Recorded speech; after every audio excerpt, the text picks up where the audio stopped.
As always, our Secretary of State, Marco Rubio, a distinguished alumni of this committee, and I know he's always glad to come back here and visit with us. Marco, we haven't had this kind of excitement since you've been here last time. I know you think this is the way it is every time, but it's not. So in any event, we're glad to have you. For the information of the committee, the Secretary has 4 hearings in these 2 days, so we have negotiated a hard stop at 12:30. To that end, we'll use the usual array of the way we do things here, and that is, first of all, I will make an opening statement, and then I'll yield to Senator Shaheen, and then we'll turn the floor over to Senator Rubio. Then we'll do a 5-minute round of questions based on arrival time. So with that, Secretary, it's good to see you here again. Though you're not on the Hill often, a lot has changed, obviously, since the last time you testified on the President's International Affairs budget last year. The Department has undergone a major reorganization, making it operate more efficiently and more in line with America's interests, as we discussed before you even took the job, and that's been being executed, I think, quite well. At long last, foreign governments are being encouraged and, when necessary, pushed to live up to their responsibilities to respond to the needs of their own citizens. America will stand up by our allies and provide life-saving assistance to people in their hour of need, but we are not the world's ATM. And so the Department is testing new ways of providing strategic assistance and breaking the cycle of dependence on aid. Renewed emphasis on trade over aid will help the American people and lift up countries around the world. This is American generosity and ingenuity in action. Through this budget, the administration is holding UN organizations to account, badly overdue, and alongside Ambassador Waltz, making sure American values are leading in international organizations. You've made securing the Western Hemisphere a top policy and budget priority and have successfully reduced illegal immigration at the southern border to the lowest level in half a century. That has not gone unnoticed. You've helped curb the trafficking of illegal fentanyl into the United States, saving countless lives. The budget prioritizes countering China's unfair trade practices, expanding military and malign influence operations around the world, and which pose some of the greatest threats in modern history to the American people. At the same time, you've been working to ensure these efforts are strategic, targeted, and effective, and we appreciate that. The administration has also taken care to ensure taxpayer dollars don't go to those who are able but unwilling to pay for their own defense. Through concerted effort by you and your colleagues, our NATO allies have increased their defense spending and have committed to reach the 5% by 2035. This is a major change from the way you and I used to deal with this for the decade or more before this.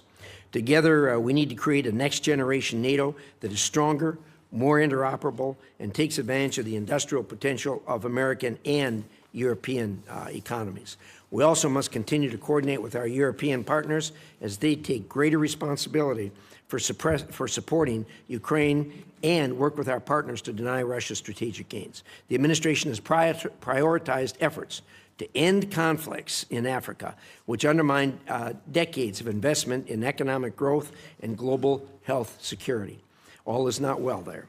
The latest Ebola outbreak in eastern Congo, now affecting the entire region, highlights how conflict and humanitarian crises abroad threaten the health and security of the American people here at home. I know the Department is working hard to protect us from this threat, and I look forward to hearing how the budget supports these efforts. And, of course, the administration has taken decisive action to protect American citizens from the threat posed by Iranian nuclear capabilities and ambitions. On behalf of the American people, thank you for your hard work on that. You and I have been through this before, and we know how difficult it is. Change is hard, but it is also necessary. Your efforts to make the State Department more responsive to the needs of Americans will help us all meet the challenges of the 21st century. I look forward to discussing how the budget will further those efforts. With that, I will turn it over to the distinguished ranking member, Senator Shaheen. Well, thank you, Mr. Chairman. Good morning, Secretary Rubio. Mr. Secretary, you were a senator. You sat on this committee. You sat on the Intelligence Committee. You know as well as anyone that effective American foreign policy requires a strong partnership with Congress. Allies need to know that our commitments can stand the test of time, and that only happens if Congress is brought into the discussion. Congress cannot be a partner if it's kept in the dark. I have a long list of unanswered requests sitting on your department's desk. And Mr. Chairman, I'd like to ask that these letters be submitted for the record. They'll be submitted. Thank you. I've requested a briefing on changes to U.S. force posture in Europe. And after 33 days, we still have no response. We've requested a briefing from the Iran war on displacement. After 90 days, we still have no response. We've asked for a briefing on Ukraine on a number of issues. After 180 days, we still have no response. We've asked for a briefing on lifting Milorad Dodik's sanctions. And after 225 days, we still have no response. We've asked for a briefing for the U.S. Agency for Global Media. No response after 344 days. The Romanian visa program termination. We've followed up 5 times over 435 days, and we've still gotten no response. In January, when you were before this committee, I asked if you would report to this committee once an audit system was in place to track Venezuelan oil revenues. You said, and I quote, "Oh, absolutely, yeah, we are still waiting." And when you do notify Congress, it's to inform us of decisions you have already made. That is not consultation, as you well know. That is not advice and consent. Congress has been clear on a bipartisan basis. We do not want to cede ground to China. Yet this administration is closing consulates and cutting funding in the Indo-Pacific. The same pattern extends to global health. USAID supported Ebola detection and prevention activities in DRC and Uganda for years. And we can see in this poster, even Elon Musk admitted that one of the things we accidentally canceled, very briefly, was Ebola prevention. Well, those programs were dismantled. And today we have to screen for Ebola at Dulles Airport rather than in the DRC and Uganda more than 7,000 miles away. You're asking for a 44% reduction in the State Department budget. That includes eliminating funding to the World Health Organization. It includes eliminating all disease-specific funds in the middle of an Ebola crisis that's affecting Americans. Yet, no one from your department can explain to us why this is a good idea.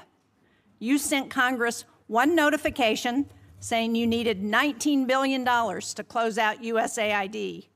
Then you sent another saying you needed some of that money to respond to disease outbreaks. Congress has asked for an explanation, and we still have not received one. The same pattern extends to our alliances. I just returned from a bipartisan delegation to the Arctic. We are on the verge of losing the very alliances that we have built for decades because the president manufactured a crisis over Greenland. And nowhere is that clearer than with Russia. In 2017, you wrote, as a senator, that Vladimir Putin will never be a trusted ally or a reliable, constructive partner. But since taking office, you, the president, the vice president, Steve Witkoff, not one of you has been to Ukraine. And yet, your envoys talk to Putin on a regular basis. The president has invited him, given him the red carpet treatment on American soil. But yet, you won't come up here and brief Congress on any of it. And decisions Congress has made on Russia have been systematically undermined. Congress passed support for Ukraine. The administration has slow-walked it. And instead of sanctioning Russia, the administration issued oil licenses that have sent billions to Moscow. Congress has asked what this approach has produced. Russia has conducted 5 times more drone strikes on Ukraine since 2024. More U.S. businesses are being directly targeted than at any point in this conflict. And Russia is providing targeting intelligence to help Iran hit our facilities and personnel in the Middle East, while we're helping them fund this war. When I talk to my constituents, they ask for economic relief at home, not regime change in Havana or Caracas or Tehran. Instead, you sent Congress a war powers notification saying we are not in active hostilities with Iran, while the U.S. was conducting strikes against Iran and Iran was bombing U.S. embassies and bases throughout the Middle East. That was not consultation. It was an attempt to avoid answering to this committee and this Congress about this war. Congress has asked basic questions about the war. Why are roughly half of our Patriot interceptor stockpiles gone? Why does the Strait of Hormuz remain closed? Why is gas up $1.50? Why did 13 American service members lose their lives in this war? Congress deserves to know why, and Americans deserve to know why. Mr. Secretary, you would not have stood for this kind of stonewalling by the administration when you were a senator, and you certainly shouldn't stand for it as Secretary of State and National Security Advisor. Thank you, Mr. Chairman. Thank you, Senator. We'll now proceed to a round of 5-minute questions. I'm sorry. We'll try. Did you want to? We talked about that. Do you want one? We actually talked about that, but he thought that questioning might be easier. Why don't you go ahead? I have it in writing. You want me to read it? Give us your best shot. Okay. Well, thank you for having me here. There'll be a lot to talk about today, and I just want to remind everybody, you know, our foreign policy is one that's solely focused on the national interest of the United States of America, on the defense of our country, both its military defense and our security, but also our economic security and the vibrancy of our economy, our sovereignty, and our future. We believe that America should lead the world, and I believe that we are, and we'll have a very good story to tell about that. American leadership, however, should always be on behalf of the American interests. I say this because I think over a period of time in our foreign policy, we lost focus on that. The reality of it is that our foreign policy, first and foremost, must always be what is in the national interest of the United States of America. And determining the national interest oftentimes requires us to make pragmatic decisions. Sometimes in foreign policy, the choices are not between a good choice and a bad choice. It's between two less than ideal choices, and you're trying to figure out which one of these two choices is the one that is best for the United States and least harmful to our interests. And that plays out every single day. That said, we remain the world's sole global superpower, the most powerful country on earth. We have the largest economy. We have the most formidable and powerful military ever known to man, by the way. Our dollar remains the reserve currency of the world. Our language is used extensively throughout the world to transact all sorts of business and many of our engagements. But all of this means very little if that power is not used to protect the people who built it, the people who it is meant to protect. I also remind everybody the United States government is not a charity. We are not here to play social worker. We are here to win. We are here to win on behalf of the American people and on behalf of the national interest, to win for our country, to win for the people of America, to win for the things that are important for our future. And that's what we exist to do. The State Department exists to carry out the foreign policy of the United States, both in diplomacy and in aid, in a way that furthers the national interest and helps the American people. And it's guided every decision that's been made since January of 2025. I'll give you a perfect example in our own Western Hemisphere, an area that this committee and many of its members long argued, as I did, has long been neglected and not been paid attention to. We now have in this hemisphere a coalition of friendly countries, over a dozen, who have aligned to work on not just the issues of security that we all have in common, but also economic prosperity that go hand in hand. It's an amazing story that basically, other than Nicaragua, other than Cuba, obviously other than Venezuela, remains with some challenges, and of course Brazil, although they're in the midst of an election cycle, and to some extent the current government in Colombia as well, at least the president's been problematic. But generally speaking, it is now a region filled with American allies, American-friendly leaders, and an America-friendly direction. Now, obviously, we have to operationalize that into action after 20 years of neglect, in which China and other global powers have intruded in our Western Hemisphere to the detriment not just of American national interest, but to the detriment, in our view, of the people of those countries as well. So these are important achievements, and one that I'm very happy about. I'm also happy about the way we've transformed foreign aid. In any transition, there will be, bumps in the road, but largely speaking, if you think about how those programs that existed in the past were failing us, the old model had to be replaced. And the foreign assistance that remains is being brought under the strategic direction of the State Department. So we're not just providing money, we are also seeking outcomes. It's not just how much money you spend on a program, it's whether you're getting outcomes from it. But it's also being guided with our strategic view in mind. And that means that we are able to provide aid not just all over the world, but specifically targeted at those most in need and those places around the world most important to the national interest of the United States. That will remain our guiding principle. That's been our guiding principle in our reforms. So, you know, we can get into a lot of these details in our questions. The bottom line is that all this and more is a reflection of this belief that I outlined at the outset, and that is that foreign policy cannot be separated from economic policy, from border policy, from energy policy, from any of these other spheres that are critical to our national interest. A country that cannot build ships or produce medicine or control immigration or access vital resources cannot defend its people, cannot defend its interests, and cannot defend its way of life. So our foreign policy continues to be reoriented around the real foundations of national strength. This budget is yet another step, I believe, in that direction. Obviously, the appropriators here will have a huge say on the outcome of what that budget ultimately looks like, as we don't anticipate that for the first time in modern history, Congress will just take up our budget and pass it. We think it'll go through some substantial reforms along the way, and we look forward to engaging you like we did last year to produce what we think is a very good spending bill at that time. So anyways, I look forward to your questions. At least that's what it says here. I'm not sure if I really look forward to your questions. I look forward to probably half your questions. Thank you. Thank you, Secretary Rubio. We will now do a round of questions, 5-minute questions based on order of attendance. And I'm going to start, and I'm going to say thank you for the work you've done with respect to Iran. All of us that have worked on this for years know how frustrating that is, how difficult it is to work with this regime who've sponsored terrorism, kidnapping, and killed thousands of Americans for the last 47 years. Thank you for doing something about it. I know you and the President are doing all you can to ensure this comes to a close sooner rather than later. I wonder if you could give us at least a brief update on where we are. Well, first let me remind everybody that while I've not been before this committee since, I believe, February, when we briefed on the Venezuela operation, I have appeared on multiple occasions here, both in my role as National Security Advisor and Secretary of State, in both all Senate briefings multiple times, Gang of 8 briefings, Gang of 16 briefings. So we've talked about this topic with some of you in those settings in the past, or you've heard from us. Let me just lay the predicate here, okay? Iran's desire to build a nuclear weapon was going to be effectuated behind a conventional shield.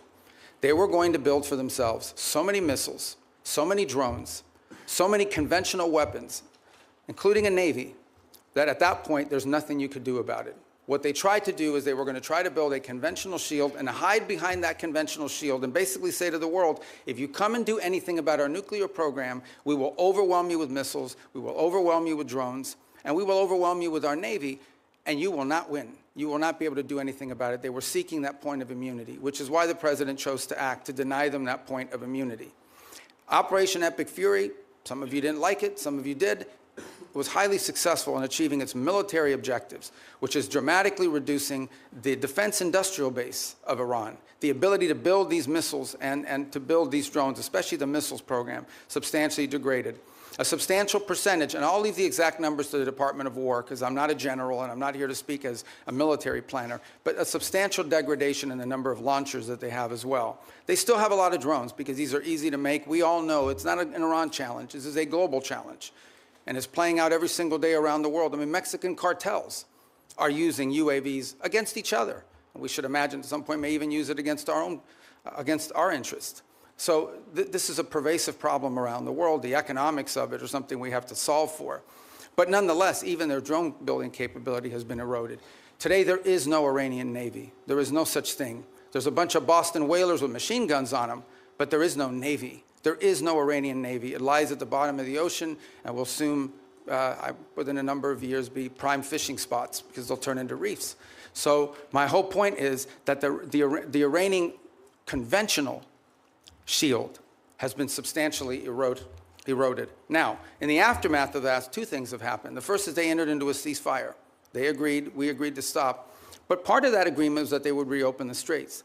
They did not, at which point the President decided, and I think appropriately, We can't have a world in which only Iranian ships get through the straits.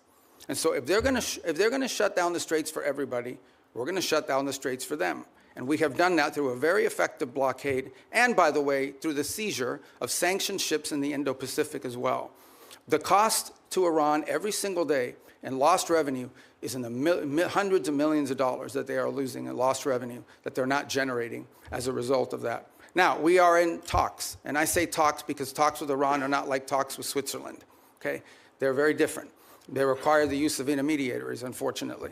But there is the prospect before us, which could happen today, it could happen tomorrow, it could happen next week, that for the first time, certainly in my memory, they have agreed to negotiate aspects of their nuclear program that just a month ago, just a year ago, they were refusing to even mention, much less enter into discussions about.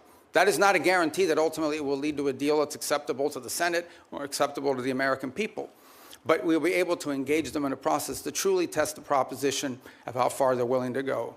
Complicating that process, unfortunately, is their internal regime is somewhat fractured in the sense of it takes days to get responses from their system.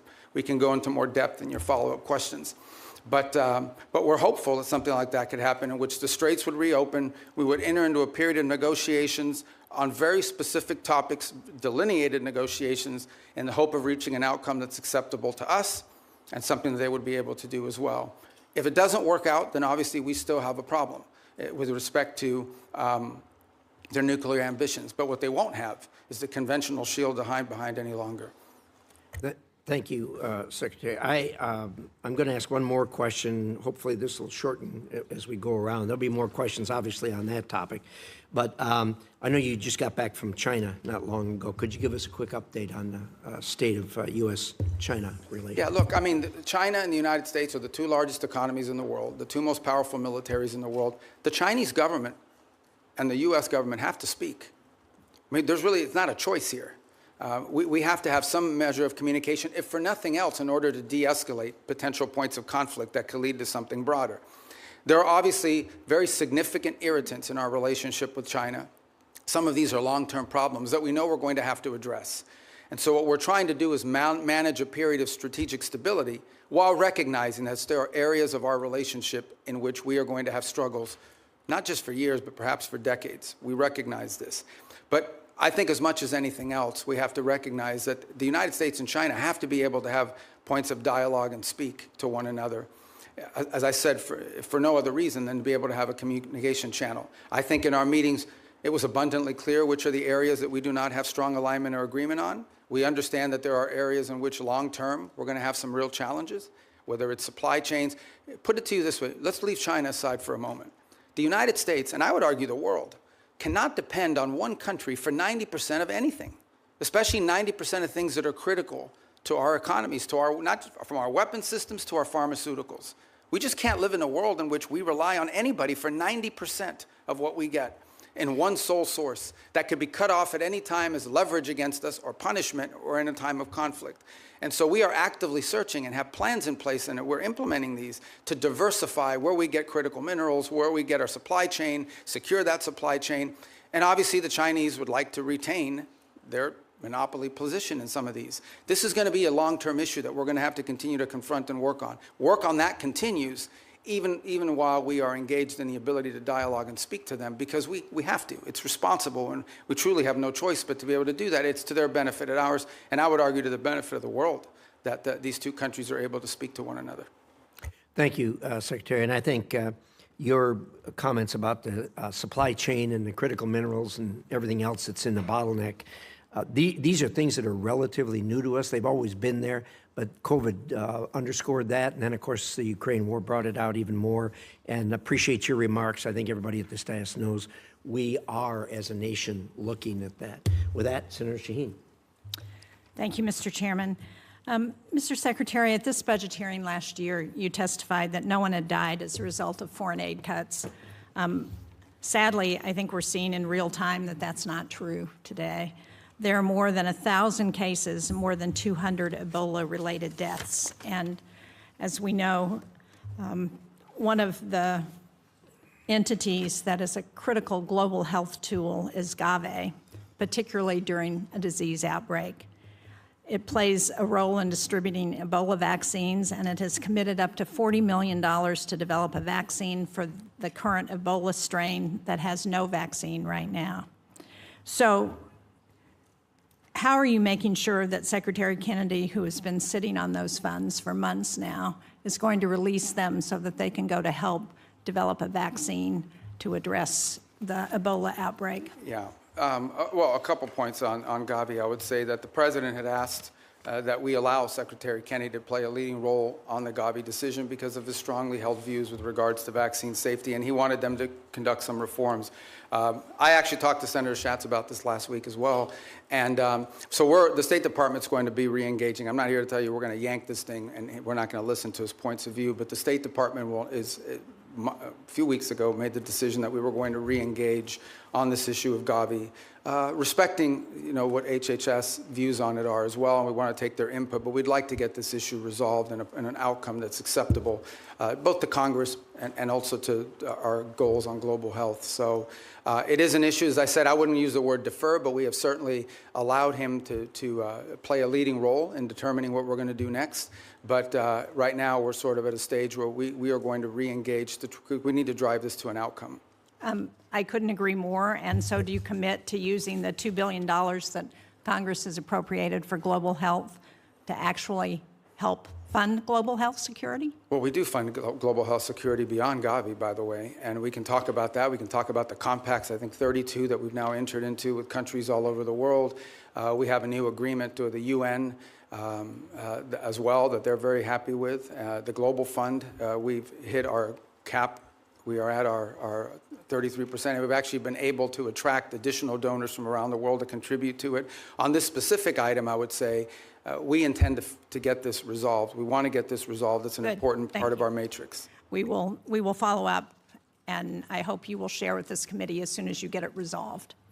I want to go to Russian oil sanctions and general licenses, because President Trump gave Russia a lifeline, allowing it to sell oil globally through licenses issued by the Treasury Department. While I think the administration should have known that the Iran war would make Russian oil more desirable, they decided to remove the stigma on that oil and give an extra windfall of cash to Putin. So can you let us know whether you believe or whether you will support extending those licenses, when it comes back up mid-June? Yeah, a couple points. First of all, the two things have happened. One is actually the U.S. production and U.S. playing a role in the global energy supply has increased. I think we had our largest amount of exports from the United States we've ever seen. So we've also benefited from this, and our energy dominance has really come into play. The Russian waivers were a decision. These are the policy, the underlying policy remains on the sanctions. What has changed is these time-limited extensions to sort of try to alleviate the global, But the problem we're facing too is there's a contagion potential, and that is that at some point we can do strategic reserves, we can do some of the other things that we've done to sort of alleviate global supply, but at some point you have to ensure, and this is not so much for us. At the end of the day, our economy is not in need of it, but there are other economies around the world that have benefited from this. So these are time-limited extensions that ultimately at some point will expire. We've certainly benefited China and Russia's economy. Well, China doesn't. I mean, China refines oil. They import a lot, but they refine oil, and but they also benefit from Russian oil. But my question for you is, can you commit not to extend the general license again when it expires on June 17th? Well, that ultimately is a decision that's made by Treasury, but I will tell you it depends on the circumstances at the time. We would like to end it as soon as we possibly can because the underlying policy of this country has been to sanction their oil. These are time-limited waivers for the purpose of opening up more global supply. I understand that, but if we continue to extend them, they're not time-limited. I want to get a final question in on food for peace because, as you know, the closure of the Strait of Hormuz has deepened the humanitarian needs in food in secure countries such as Sudan, South Sudan. And yet, in your opening statement, you said that our aid targets those who are most in need. But I think it's very concerning that the country selection process for Food for Peace, which I understand is led by the Department of State, includes only 2 priority countries from World Food Program hunger hotspots. That's Haiti in the Democratic Republic of the Congo. So the question I have is, why are we adding countries that aren't facing acute food insecurity, like El Salvador, Guatemala, and Rwanda? Why are we not helping countries who are facing acute, well, famine in some cases? Sudan, Gaza, Afghanistan, Nigeria, Syria, Somalia.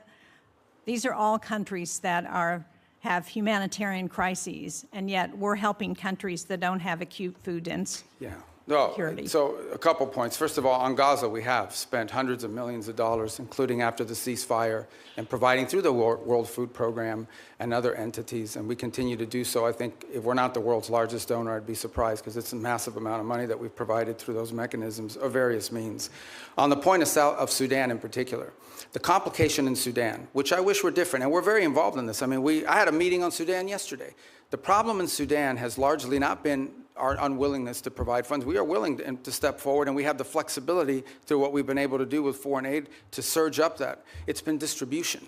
It's been the ability to get that. So as an example, in these conversations we're having between the warring sides, one of the things we're trying to identify is 4 safe spots where people can go receive humanitarian care, assistance, where we can actually have the outside groups, the NGOs, the international organizations that we contract with, have the ability to go in and actually deliver the food without having their trucks hijacked or blown up or their workers killed.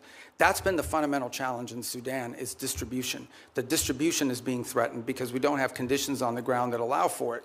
And so to allocate money towards something that we can't distribute is unwise until we have that in place. That's deeply tied to the ability to have a peace deal, which I can tell you has been very frustrating. On the one hand, with Sudan, we had a donor conference in Berlin. I don't want to interrupt you, Mr. Secretary, but I'm out of time, and it doesn't explain why we are providing food for countries that are not insecure. I appreciate the challenges in Sudan. We have those challenges in many places. But because we have dismantled the distribution network when we eliminated USAID, we've exacerbated those challenges in countries around the world, and we are not providing the help based on humanitarian needs, and that's my concern. Thank you, Mr. Chairman.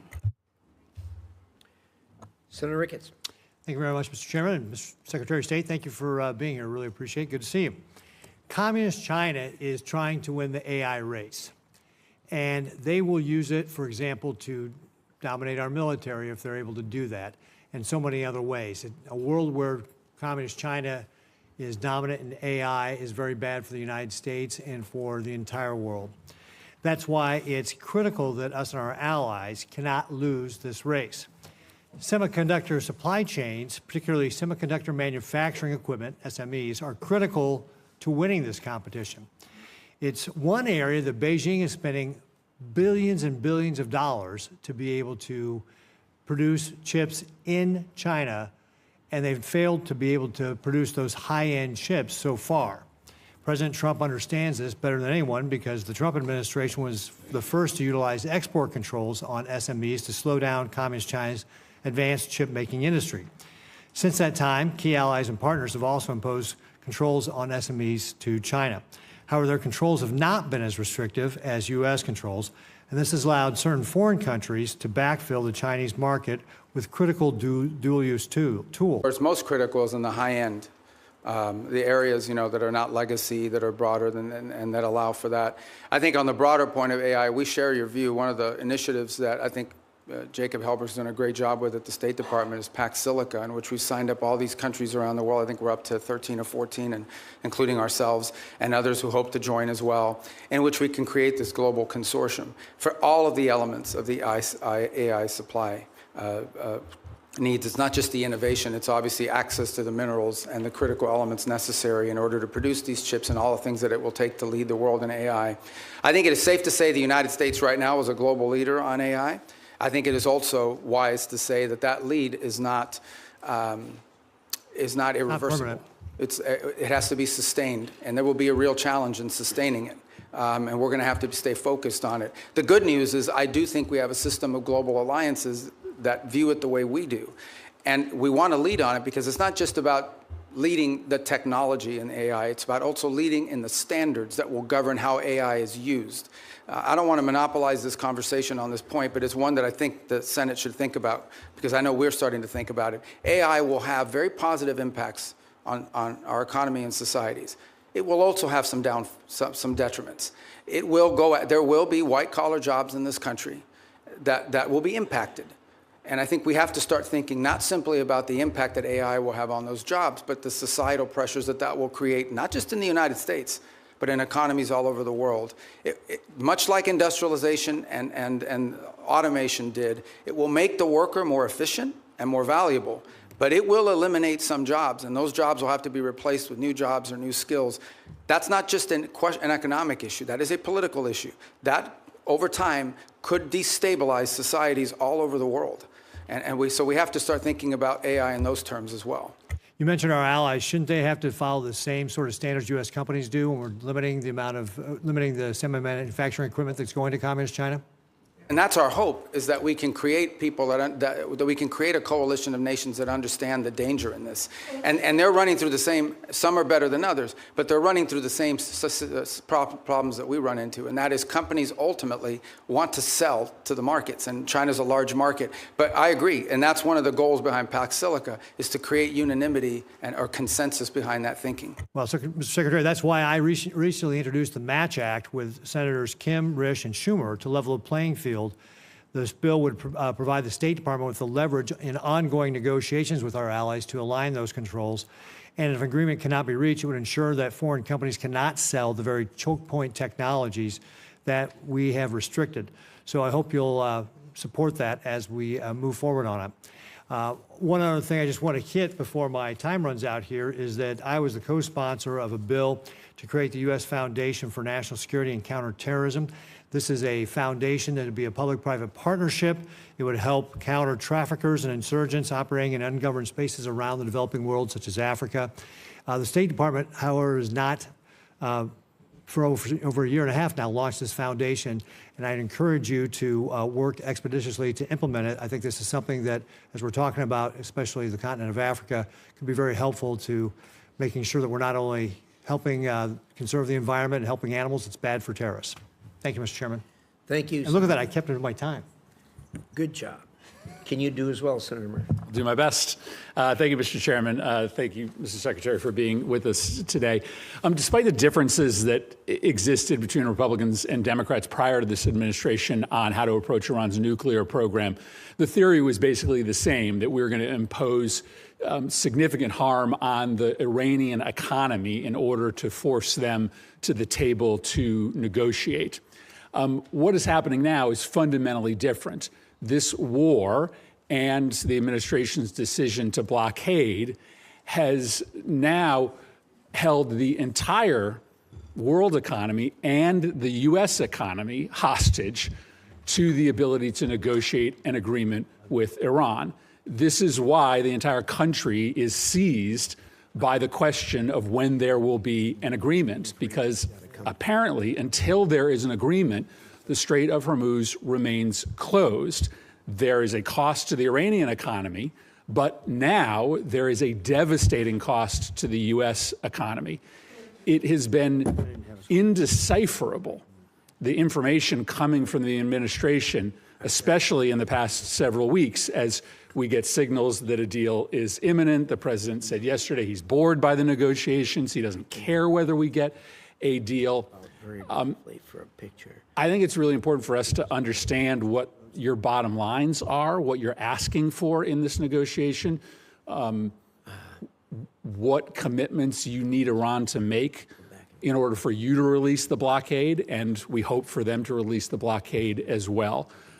So give us a little insight into what your bottom lines are, what is going to get the strait reopened, because this is kind of the only question that matters for American consumers right now. And every day we get wildly different signals from the president as to whether he even is engaged in this question as to whether the strait is going to reopen.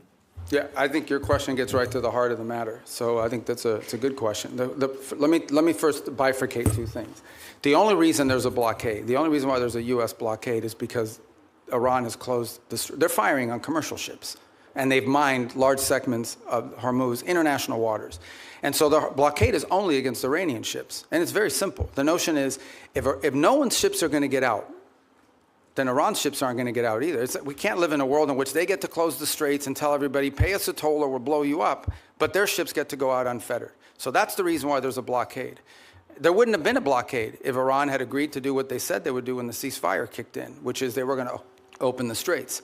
So let me just focus on the straits for a moment. Number one, what they're doing is unlawful and illegal. There isn't a country on earth, other than Iran, and maybe Oman that flirted with it, who's in favor of what Iran is doing in the Straits. The Chinese are against it. The Russians are against it. Everyone is against it.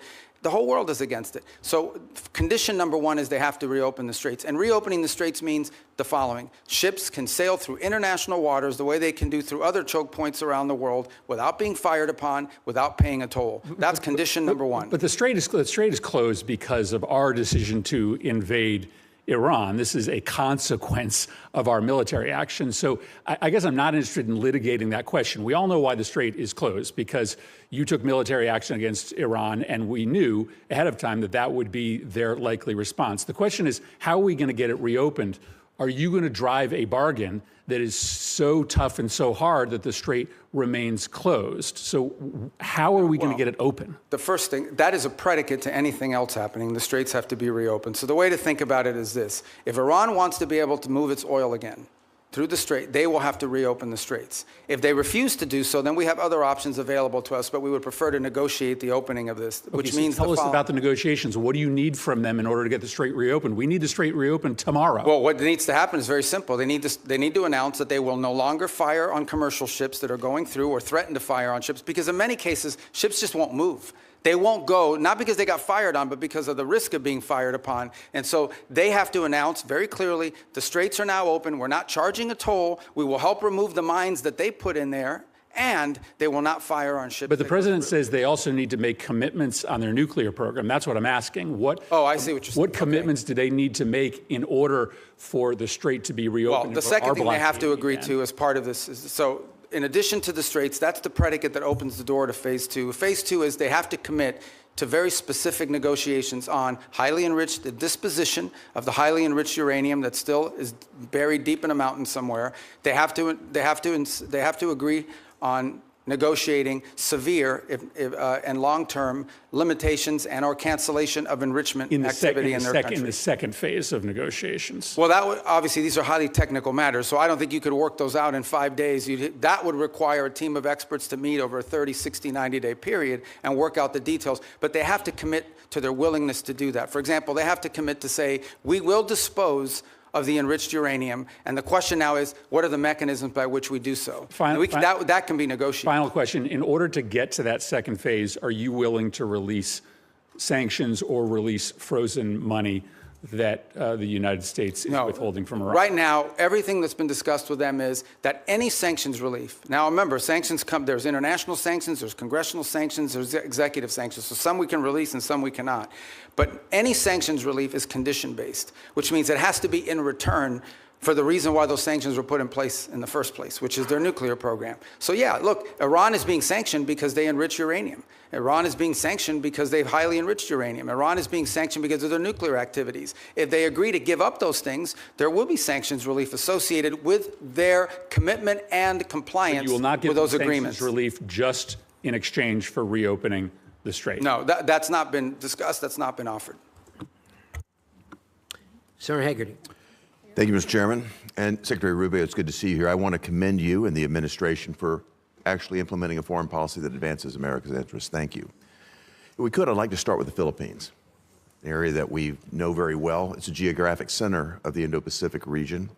It's an area that is along critical sea lanes where a tremendous amount of world trade and energy commerce actually move. A strong alliance with the Philippines clearly is in U.S. national security interest. It leads and supports our freedom of navigation. It also helps us deliver regional stability along the South China Sea, a very critical area, particularly in the face of a very aggressive posture that the Chinese have adopted. I want to recognize my colleague, Senator Kaine, who's worked with me to put in place the Philippines Enhanced Resilience Act. That's $500 million of FMF grants. It's $1 billion of loan and loan guarantees per year to strengthen the Philippines and the United States alliance to make us more interoperable and more capable. Mr. Secretary, I'd just like to get your comments, your vision on the role of the Philippines in the United States alliance? It's actually, I spoke to President Marcos on Sunday, and have had multiple engagements with them at a personal level. We've had visits. A couple good points here. The first is we've actually entered into agreement with them in which I believe it's an old U.S. military facility inside the Philippines that will now serve as sort of I think it's a 4,000 acre. I'm very familiar with the area. Yeah, you know it. And that we'll be able to do a lot of our activities together with regards to our joint interests in developing on AI and high tech and diversifying and helping diversify their economy. The second is to continue with our defense commitments that we've made to them and the ability to interoperate joint exercises, which we've done now multiple times over the last year. Obviously, we're very concerned with Scarborough. We've seen in recent days, and we've demarched and made a very clear note. This issue came up during the first meeting with the Chinese. It's come up in every engagement I've had with the Chinese, and it's come up again now very recently through diplomatic channels, and that is we're very concerned about recent activity once again near Scarborough and the buildup of infrastructure that appears to be exerting, territorial claims that we have long argued are not valid. This is one of those irritants in the long term that I think we'll continue to have to manage. But I view the Philippines as a critical partner, and I think over the last, I would say, couple of years, our relationship with them, particularly under their new administration, has dramatically improved our ability to work with the Philippines jointly on a number of topics of interest. Well, I want to commend you. The 4,000-acre Luzon corridor is anchored by the Subic Bay project, which, when I was ambassador to Japan, worked very hard to get that back for America. And I see that as a tremendous opportunity for us to deepen our economic ties. And of course, that has, as you mentioned earlier, tremendous national security. Yeah, can I just add one point? There is, some desire during their chairmanship this year of ASEAN that to reach a sort of code of conduct understanding in the Indo-Pacific. And while I understand that desire, I just want you to know, and perhaps many of you can help us in making this point, a bad code of conduct agreement is worse than no code of conduct agreement at all. And I think that's very important because they are under withering constant pressure in the region to agree to a code of conduct in the region that I think would be detrimental, would set a precedent that I think is very dangerous in the law. So we'd love to see one, but it has to be a good one. We don't think that's possible under current conditions, and a bad one is worse than none at all. Your point's very well taken. Look forward to working with your team, Mr. Secretary, to advance that. Can I turn to another issue of concern, and again, it's joint concern? Senator Kaine and I both worked on this, and that is the actions that have been taken by countries that have been perceived as our allies against U.S. business interests and against U.S. investments in their country. Particularly, I'd like to point to the example of Vulcan Materials. That's a situation where a U.S. company put billions of dollars of investment into the Yucatan Peninsula, both in port facilities and in quarrying operations, only to be confiscated by the Mexican government. Then the Mexican government came back in arrears, by the way, retroactively tried to justify this taking as some sort of environmental move. Sadly, we had to fight pretty hard, the previous administration, to not allow this to happen. And I think it's going to take more bipartisan effort, certainly you'll have it from here in Congress, to push back on any government's effort to try to confiscate American corporate property. What that will do is have the effect of minimizing or basically reducing the incentive or de-incentivizing our foreign investment in other countries, which again I think hurts the mission that you're on. I'd love to get your perspective on how the State Department will stand up for American investments overseas. We do every day, and in fact, one of the great benefits of our reorganization is that it has empowered the regional bureaus. You used to have a set-aside economic bureaus that would do these things separately from the missions in the field, and having been a former ambassador, perhaps you experienced that. We've now empowered the regional bureaus, and through it, by extension, the embassies, to play a leading role in economic diplomacy. And so I would argue that virtually every engagement I have with a foreign leader involves some economic component to it. Right. And I would say if you talk to our chargés and our ambassadors around the world, I would say more than 50% of their engagements now have to do with economic matters, and they involve one of two things. Either A, finding creative opportunities. In essence, the host country will say to them, we have these areas, these industries of investment, and the embassies will take an active role working with the Bureau to identify American companies who could potentially go down there and see if there's an opportunity for them. And the second is what you just pointed to, and that is protecting existing American investments. Because the point we make with everyone we interact with is you can't ask for American investment into your countries when you have a history of expropriating, of takings, and in some cases, it's a local official that's trying to extort an American business and say, hey, I'm the sheriff or I'm the local police officer. If you don't pay us, your workers won't show up to work tomorrow. We have problems like that as well around the world that involve the local level. And it's become a leading part of our diplomacy.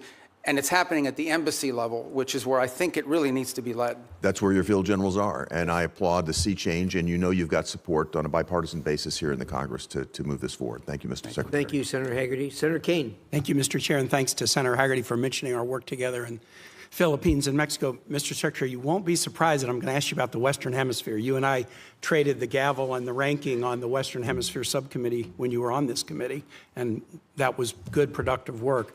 I want to ask you about Operation Southern Spear, the operation to strike boats in the Pacific and the Caribbean, that dozens of operations have now killed more than 200 people. Have you been involved as Secretary of State or National Security Advisor in discussion about the targeting criteria that are used to decide which boats we should strike? No, but not because I've avoided it, but because those are largely legal decisions, right? So But if you haven't been involved in discussion, as the National Security Advisor, are you aware of what the targeting criteria are?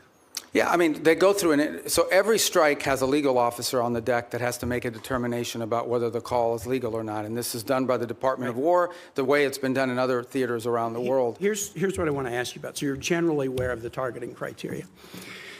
I am not allowed. I know what the targeting criteria are because of briefings I've had in this committee and the Armed Services Committee. It's all been in classified. And I'm not allowed to discuss the targeting criteria because they've only been shared and classified. But I don't think I'm prohibited from describing things that aren't targeting criteria. So I'll give you an obvious example. Everyone on the boat is right-handed. That's not a targeting criteria. It would be ridiculous. Everyone on the boat is what? Everybody on the boat is right-handed. That's not a targeting criteria. It's obviously not a targeting criteria. It would be improper for it to be a targeting criteria. Here's one that's not so obvious and that surprised me. There's evidence of narcotics on the boat. That is not a targeting criteria. I have been briefed on Southern Spear since the first operation on September 2 and most recently within the last couple of weeks, and I've asked again and again, have the targeting criteria changed? No, they have not. What are the criteria? Here's what they are. I can't describe it here. But the presence of narcotics on the boat has never been a targeting criteria. Would you have any ability to explain? And the administration could have picked that as a targeting criteria. They chose items that were targets, that authorized the use of the U.S. military to sink boats and kill people, but they have not used the presence of narcotics on the boat as one of the targeting criteria. And I would suggest to my colleagues, if you go look at the individual files of all the strikes, and I've looked at the first 46, they are consistent with what I've just said about something that's not on the list of targeting criteria. Why would the administration not include the presence of narcotics on the boat as a targeting criteria in Operation Southern Spear? As you just outlined, I can't discuss the specifics of the targeting criteria, but I can tell you the one thing that is obvious is that the targeting criteria is not single source. In essence, there are multiple checks. There are three elements to the targeting criteria. Right, and all of it informed and infused by intelligence collection. In essence, they have to have true links. I can tell you they do walk away from strikes. There are multiple times that I've been aware. I'm not aware of every strike because it's not reported on a regular basis. It's delegated. Yeah. But there have been strikes that they've walked away from because it doesn't meet the criteria or because there's doubts. I'm not saying that the strikes that I've reviewed don't meet the targeting criteria, but I'm saying how odd it is, especially since the administration always announced this is against narco traffickers. We've attacked narco traffickers. How odd it is that the presence of narcotics on a boat is not one of the targeting criteria. And I would encourage my colleagues, get the same briefing I've gotten, take a look at the strike files. You'll be as surprised as I am. Here's the second question. Again, in your dual role, Secretary of State, National Security Advisor. The administration's Operation Southern Spear, we could agree with it or not, but the administration presented a legal opinion from the DOJ that we could review. Absolute resolve, the effort against Maduro. The administration presented a legal rationale that we could review. Now, we could review both in classified. They've not been made public. We're 92 days into a war against Iran, and the administration will not let Congress look at the OLC legal opinion justifying the war. Intel committee members, SFRC members, Armed Services Committee members, rank and file members, the administration will not make it available to us. Now, you can imagine, A, we're the Oversight Committee. B, you're here asking for a budget, and in the Armed Services Committee, they're asking for $1.5 trillion, an increase of 40% over last year's budget, but won't let us see the legal opinion. And Mr. Secretary, you know what kind of thinking we do. If you've showed us the legal rationale for 2 wars and you won't show us the legal rationale for the third, is there something in the rationale they don't want us to see? Is there a dissenting opinion that says it's not legal? Are there conditions like you can't strike civilian infrastructure like schools and bridges? Are there factual assertions like the war will be over in 2 days or Iran will never close the Straits of Hormuz? By not sharing the legal opinion with the Article I Oversight Branch, you give us the opinion that there's something in there you don't want us to see. Could you use your influence as the President's Chief National Security Advisor, Secretary of State, NSA, to get the administration to share the Iran war legal opinion with Congress? Well, look, first of all, obviously the Department of State does not develop the legal opinion. That's But the you're Office the of Legal national, Counsel. you're the Chief National. So I think what you're asking is why haven't the Office of Legal Counsel provided it? They don't work for the National Security I'm Council. actually They don't asking, work for me. will you use your influence as Well, I will President's certainly Chief inquire as to National why. Security Here's what I'll do. Advisor? I can certainly inquire as to why it has not been available. I don't think there's a reason why. I am not aware that. In fact, my understanding is they have provided documentation to the committee and Not the opinion. as part of the war. Not the opinion. Well, that's And- different. And you wouldn't accept that. All right, well, let me You're take sitting that on back this and ask side the of Office of dais. Legal Counsel. But it's certainly, they provided the legal rationale for the strike. You're asking for the actual written opinion the way Which it was in the they other. provided us All in right, I Southern understand. Spirit and Absolute Resolve. I'll Thanks, take Mr. that Chair. back. Thank you. Senator Lee. Thank you, Mr. Chairman. Thanks, Secretary Rubio, for being. You look like Ricketts. I apologize. This threw me off a second. Well, look, bald is beautiful, and we can't help that. But thanks for all of your efforts. You are a very effective spokesperson for not only President Trump and the administration, but for the United States, and I'm grateful for that. Was wondering at the outset if you could talk to us a little bit about the fractured Iranian regime and how that might be making negotiations more difficult. One of the things I've wondered, for example, are whether the diplomatic Iranian channels are sort of crosswise, at odds with, or working hand in glove with the IRGC, which is itself causing a lot of these ceasefire violations, or is it all sort of coordinated chaos to try to undermine and tip the scales in favor of Iran in the negotiations? Yeah, that's a great question. Let me try to give this answer to you in a way that's not boring or wonky, because it's been a shift. Obviously, the original Supreme Leader, the one that was there, is no longer with us. His son takes over. Nobody hears from him for a month. By all reports, open source reporting, I think you've all seen it. He was severely injured in the same strike, and so forth. Are you confident he's still alive, by the way? Yeah, I think there's indications that, in fact, we've not heard from him publicly. We haven't seen him publicly, and I would imagine, given what's happened to multiple leaders in that system, being very public is probably not something that's recommended for them internally. But that said, I think there are indications out there that he is increasingly engaging at some level, although all of his communications have been in writing and through intermediaries. So the way to think about it is the following. You have the Supreme Leader, and understand that at the end of the day, the Supreme Leader in their system there really is no analogy to it in our system or anybody else's system. It is a theological office. It was the head of the Islamic Republic in the sense of the ultimate decision maker, and every major decision has to be run by them. They are advised by a council. It's not clear if it's 6 people or 8 people, but there is a council made up of both IRGC and other elements of the regime that surround that Supreme Leader. And ultimately, that council has to sign off on anything. And then there are the people you see on TV, like Arachi, who's out there every single day, and Golubov, who's the Speaker of the Majils, who's been playing a pretty prominent role. And they are the ones that they have sent to negotiations and so forth. It is our view of the system, as we understand it, and as it's been expressed to us both by the intermediaries and by Iran directly, that what Arachi and Golubov bring or take from us, they then have to run back to this council and ultimately get guidance from them. And that process oftentimes takes 3 to 5 days to get a response. Now, some of it is logistical. They're operating probably using couriers and things of this nature. Part of it is internal fissures on exactly what they should agree to or not agree to. I think the second point that needs to be driven in this regard is that there is evidence that there are communications issues within the regime as well. So, for example, it's pretty clear that at the outset of hostilities and the conflict, they had delegated decision-making to field commanders. And so oftentimes field commanders had delegated authority to act on a, let's say, a pre-operational planning that had already put in place. And so unlike our system, where perhaps you know that the president or the secretary of war is directly making orders and decisions, or the chairman of the Joint Chiefs, in their system, a lot of decision-making at the tactical level, like which ships to hit and so forth, are being made at the commander level. So that's why from the outset it can look like fire-ready aim, but it's part of the design of the system, perhaps? Well, I think it was a design of the system in the sense of regime survival and the ability to operate in case there was decapitation strikes or people are removed. But let's go back to the essence of the negotiations. What's complicated them is you ultimately are negotiating with people who then have to negotiate within their own system to see what they're allowed to give and what they're allowed to agree to. What is abundantly clear is that Iran is facing severe internal economic. All the problems Iran had before this conflict not only are still there, but they're worse. All the things that led to the protests, all of these are worse than they were before.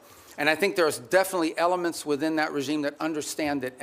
And then there are other elements of it that are more immune to it and perhaps more resistant to making agreements. And so what we are working through is in many cases, is delays in getting the responses to people. And this is why you see reporting about there might be a deal in the next few days, because internally it takes time to get responses from them, sometimes upward to 5 or 6 days. Undoubtedly, they're using that to their advantage, sort of like the car dealer where the salesman has to go talk to his manager, make you wait and think about it for a while. Even more complicated than that. Even more complicated than that. One more question. I think we could benefit from hearing from you about the need to zero out funding for a couple of entities, including the National Endowment for Democracy and USADF. Can you tell us about that? Well, look, these programs, I think, have served a purpose in the past, and obviously there's a congressional role to play here, right? I mean, at the end of the day, these programs have had, especially the National Endowment for Democracy, has had support in Congress in the past. And look, I was here for 16 years. I understand that you're going to pass an appropriations bill, and the appropriations bill is going to have things in it that we don't have in ours. That's just the way it is. And we understand it. We'll make it work. But we are concerned, or have been concerned in the past, about organizations that sort of have lost their purpose and what they're advancing. And at the end of the day, look, we have a lot of resources. The United States is the richest country in the world. We have the largest government budget in the world, but we don't have unlimited resources. We still have to be able to strategically spend our money. And the State Department, you know, when I took over, a lot of people are like, oh, that's a mess. State Department's not that big. The majority of our employees are local hires overseas. We have, you know, foreign service officers, career civil servants, but compared to some of these other agencies that are out there, we're not that large, and yet we have a global footprint. We're really, other than the department, I would say beyond the Department of War, we're the only ones that are present almost everywhere on the planet. So we have limited resources, and we have to be able to allocate those resources in ways that are driven by the core mission of advancing our national security. And oftentimes that will mean that things we have paid for in the past, we can't continue to fund. Because there are other things. It might be good, but there might be something else that's more important and even better. Other cases, we may still spend money on a purpose, but we want to be driven not just by, we don't want to be judged just by how much money we're spending on something. We also want outcomes for it. We want to show outcomes. That's been the goal behind these MOUs, these compacts with the 32 countries that we've entered into in a week plan, is we're not just trying to solve the disease problem this year. We're trying to build the local capacity so that 5 years from now, they won't need aid anymore because their local systems can handle it. I'm saying 5 years, some countries may take 10 years. But nonetheless, that's the goal, and it's been very well received. Thank you. Thank you, Senator Lee. Senator Merkley. Thank you, Mr. Chairman, and Mr. Secretary. Good to see you. As Senator Shaheen noted, you've expressed that no one died as a result of the sudden shutdown of AID. And I did ask you last time you were here about that, and I won't repeat all that, but I want to note that the folks who study this at the schools of public health, the Harvard Chen School, the Boston University School of Public Health, estimate that over 500,000 children have died from that sudden shutdown. I want to kind of put a note on that. If you were to walk across this country, you'd see one dead child equivalent every roughly 30 feet. That's the level of carnage I know you disagree with that, but many experts who are in this field, that is their estimate. And I hope you'll ponder that as we strive to rebuild our programs related to malaria, tuberculosis, AIDS, HIV, nutrition, and certainly infectious diseases like Ebola. I wanted to turn, though, to Taiwan. It's an area that you and I worked on quite a bit together when you were here, including the Taiwan Relations Reinforcement Act and the Transnational Repression Policy Act, the Hong Kong Economic and Trade Office Certification Act. And I'm very concerned about the President's comments on his recent trip. He noted that arms sales to Taiwan are a, quote, very good negotiating chip. And when he was asked about how much he talked about arms sales with China, he said, we discussed arms sales, quote, in great detail. The 6 assurances included that arms sales to Taiwan would never be a negotiating chip.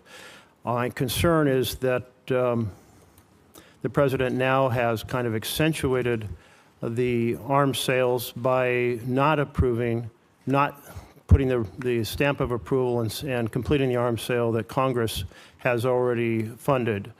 That this sets a stage for China to very much proceed to pursue more aggressively their effort to incorporate Taiwan into the broader framework of China, including extinguishing Taiwan's democracy. So I'd just like to hear your thoughts. Hopefully there's a path here that will re-accentuate our support for Taiwan's democracy. Thank you. That's an important question. So let me first say on Taiwan, and I think I made this point myself, either on the trip in China or thereafter when we returned. There's been no change to U.S. policy towards Taiwan. I think there's, obviously the Chinese side would like to see a change in the verbiage, but no change has been made in that regard. The second point I would make is, I believe in December, I know in December of this year, we did approve an arms sales, I think $11 billion. I think it's the single largest arms sale ever. It was a huge sale to Taiwan. This was just last December. I think it's more than the totality of the 4 years under the Biden administration. And I would recall that there were a 6-year period of time under the Obama administration where there were no sales to Taiwan. There is a second pending sale, which I think is the one you're referring to. It's the $14 billion one, and that remains under review. But we just did one in December. So I don't think it's, and I'm not saying you're saying this, but I don't think it's fair to say that the U.S. is not providing it. We just had a massive arms sales, and it was so big and so noticeable that the Chinese became very aggressive about it in some of the incursions they undertook as a result of it. And as I said, it was more in one sale than we did in the entirety of the Biden administration, if I'm correct, and I think I am on that point. So, but the most important thing to understand is we want to see the status quo preserved as is at this moment. That's our policy. That's what we've said. That's what we continue to say. It's a very, as you know, a very delicate relationship to balance. But our policy on Taiwan is not changing, and it did not change on this trip. Another issue that you and I worked on was the Uyghur Forced Labor Prevention Act. And it's really been the most effective strategy for saying that products produced by slave labor will not be admitted into the United States. And we've turned down a lot of products from China, but then they're transshipped, often just into Canada. It would be a far more effective policy if Mexico, Canada, and Europe were to join us. Is that an objective you can pursue in your role? It is, and as you said, it's an enforcement challenge. I think the initial enforcement was easier because it was more straightforward. I think the transshipment issue makes it harder because it requires more paperwork, more due diligence, and frankly, in many cases, some of it is obscured. But I want to make this point. There's clearly a humanitarian aspect to it. There's clearly a humane aspect to forced labor, which is horrifying. Separate but related, there's an economic aspect to it. It is also, unfair competition for our companies to have to compete against someone who has free labor, basically compelled and forced labor.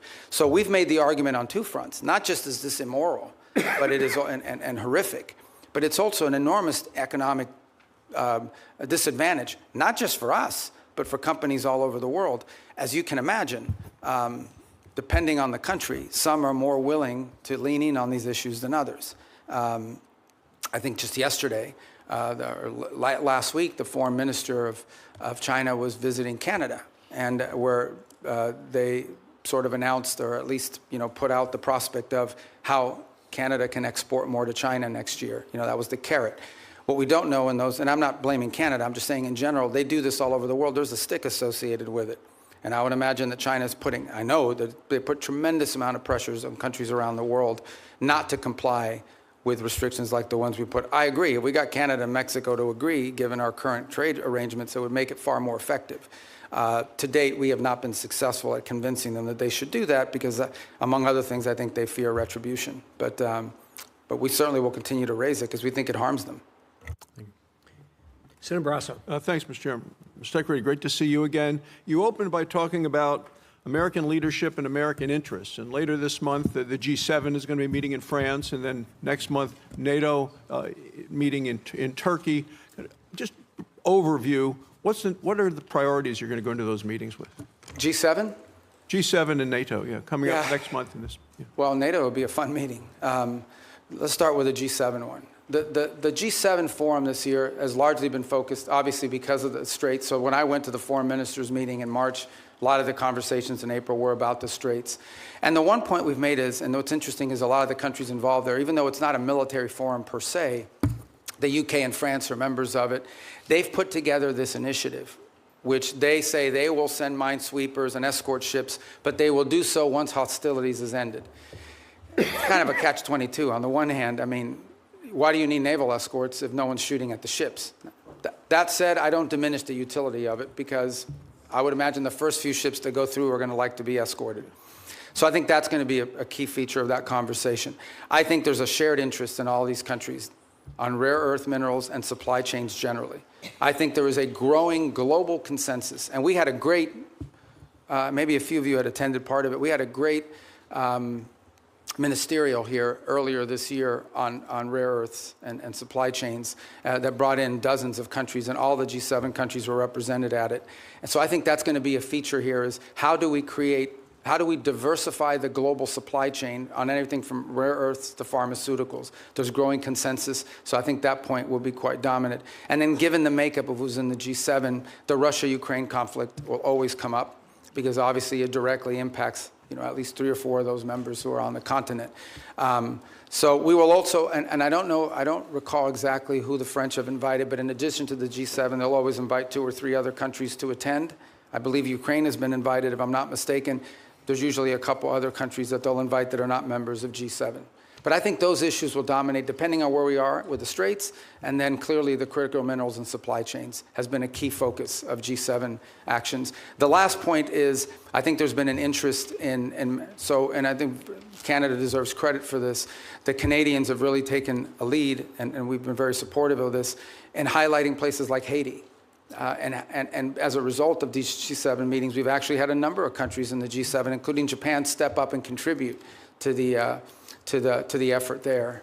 And the reason I mentioned NATO, there's an article in The Hill, and Mr. Chairman, I ask unanimous consent that we put this in the record. It says Sweden is now America's most valuable tech ally. You're talking about working together with other countries. It goes on to say, this is just last week, Sweden joined NATO. They've now signed the bilateral defense cooperation agreement. They said in March, Sweden became the first European Union member state to sign the Pax Silica Declaration, Washington's flagship initiative to secure global AI and semiconductor supply chains, and now the technology prosperity deal. I want to know how you've accomplished so much, and is this a model for U.S. relationships going forward with NATO? Yeah, the interesting thing about Sweden is because they, and Finland to the equal extent, is because they were not members of NATO for many, many years, they had a self-sufficiency in their defenses. And so now that they've joined, they've actually added to the equation. I'm not here to beat up on any specific country, but generally speaking, the countries you added to NATO were countries that needed from NATO. Sweden and Finland have actually contributed because they brought their own defense industry, their own advanced technologies. So they've been a great partner. They've been an extraordinary partner. We were just there because we had the NATO foreign ministers meeting in Sweden, and it was phenomenal. And I think that Sweden is a great ally and a country that we're continuing to find a lot of synergy and cooperation with, especially on the field of technology, but also on defense. I mean, they have their own defense industrial base, which is an impressive defense industrial base. I wish every country in NATO had what they have, but I understand why Sweden has it. In a number of travels that a number of members have done in bipartisan ways, we found out as we go around Europe that most countries will say they've been too dependent on the United States for military, too dependent on Russia for energy, and too dependent on China for materials.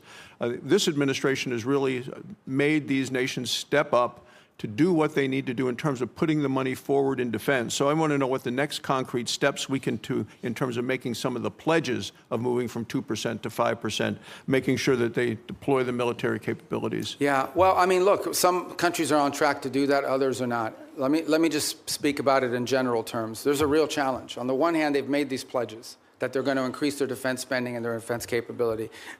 It actually has to be on defense. That's the first thing. You can't say that pensions for former soldiers and sailors is part of your 5% or your 3.5. I mean, that can't happen. But the bigger challenge that much of Europe faces, many countries in NATO faces, their economies are not growing, and in order to spend more money on defense, they're going to either have to raise taxes or cut social programs. And part of the reality of NATO, whether we like to hear it or not, is that many of the countries in Europe were able to build these very robust social safety nets because they didn't have to spend it on defense, because NATO and the United States were providing it for it. So they're going to have to deal with that reality. The second point is, and this is not an anti-NATO statement, but it is the reality. The United States has global obligations. At the same time as I'm in NATO, I have to speak to the Indo-Pacific countries who are also worried about what's our force posture they're going to be. We obviously are involved in the Middle East. We have counterterrorism issues with regards to Africa. We have growing mill-to-mill cooperation in our own Western Hemisphere, especially taking on these transnational terrorist organizations and the like. So we don't have like unlimited military resources, even though we have a very large budget. They're not unlimited. And so we have to be able to allocate our resources and our personnel in ways that make sense, and it has to come at the expense of something. And so I think that's the reality that we have shared with our NATO partners from the very beginning of this administration and have been consulting every step along the way. But these countries will have to step up. They, at a minimum, have to be able to conventionally defend their own sovereign national territory for the most part. Thank you, Mr. Chairman. Senator Van Hollen, you're next. Chairman, and welcome, Mr. Secretary. This is your first public hearing since President Trump and Israeli Prime Minister Netanyahu launched an illegal war against Iran. Netanyahu said he's been waiting 40 years to do this. Turns out he finally found a president who was both stupid and reckless enough to join him. The war has killed 14 American service members, wounded hundreds more, and killed thousands of civilians. It's driving up the price of gas, food, and much more. Trump obviously doesn't care. He called high gas prices peanuts and said, "I don't think about Americans' financial situation." That's from the President of the United States. And all for what? The President told us 91 days ago that we had, quote, won the war in Iran. Last year, he told the country, Iran's key enrichment facilities have been completely and totally obliterated. Was that false? Let's face it, Mr. Secretary, the Trump foreign policy has become a dumpster fire. This is the same president who's more interested in flattering Vladimir Putin than in protecting Ukrainian sovereignty. The president who lifted restrictions on the transfer of sophisticated U.S. chips to China, but came back from his trip there with nothing but ballroom envy. He tweeted about that the other day. This is the president who brought on Elon Musk to take a chainsaw to AID, which has enabled the current Ebola outbreak in the DRC. We've also witnessed corrupt crypto deals with the UAE royal family that have enriched the Trump family at the expense of our national security. We've seen an administration engage in extrajudicial killings in the Caribbean, hijack Venezuelan oil, threaten to invade Greenland, and weaken the NATO alliance. Here at home, a Reagan-appointed judge said that you and former Secretary Noem abused your powers when you locked up and still seek to deport students for protesting the destruction of Gaza. The Reagan-appointed judge said you did that, quote, primarily on account of their First Amendment-protected political speech. Speaking of Gaza, the so-called Board of Peace seems to have run around. Meanwhile, while Senator Rubio once proclaimed that the U.S. must, quote, work to ensure that refugees who flee war, torture, and persecution are provided safe environments to live and thrive in. Now, as Secretary of State in this administration, you have capped refugees at a record low of 17,500, and white South Africans, Afrikaners, have comprised roughly 99% of those slots, Mr. Secretary. A race-based refugee system. the same time, the president's preventing Cuban political refugees from entering the United States, even as you've imposed a near oil blockade on that repressive regime. The stated goal is to change the government there, but the only real change is humanitarian crisis inflicted on millions of people, not members of the regime. And in that regard, Mr. Secretary, I have a question for you regarding the designation of Cuba as a state sponsor of terrorism. On the very first week, at least, of this administration, the administration reinstated that. And in a recent January 26 EO, you made statements suggesting connections to Hezbollah and Hamas.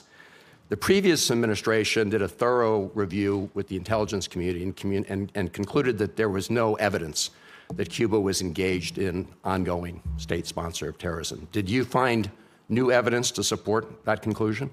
Well, first of all, let me just say that's your question, but you made this long statement of which I disagree with most of it. We won't have time to address every point that you made. So let's stick to Cuba specific, because that's the question that you asked. Cuba has sponsored terrorism, and it's been supported groups. For example, virtually every left-wing, radical, violent terrorist group in the Western Hemisphere has at some point relied on support from Cuba. The ELN, the FARC dissidents, including them, have been involved there. We also know, for example, that Cuba continues to host a pretty substantial collection intelligence sites on behalf of the Chinese and the Russians. But you look at the region and you look at all of these leftist Marxist terrorist organizations, all of them, in many cases, got their seed money from the Cubans. If I can move on. I noticed you did not answer my question, because my question specifically related to whether there was new evidence to support that conclusion. I can just tell you— Why would I need new evidence?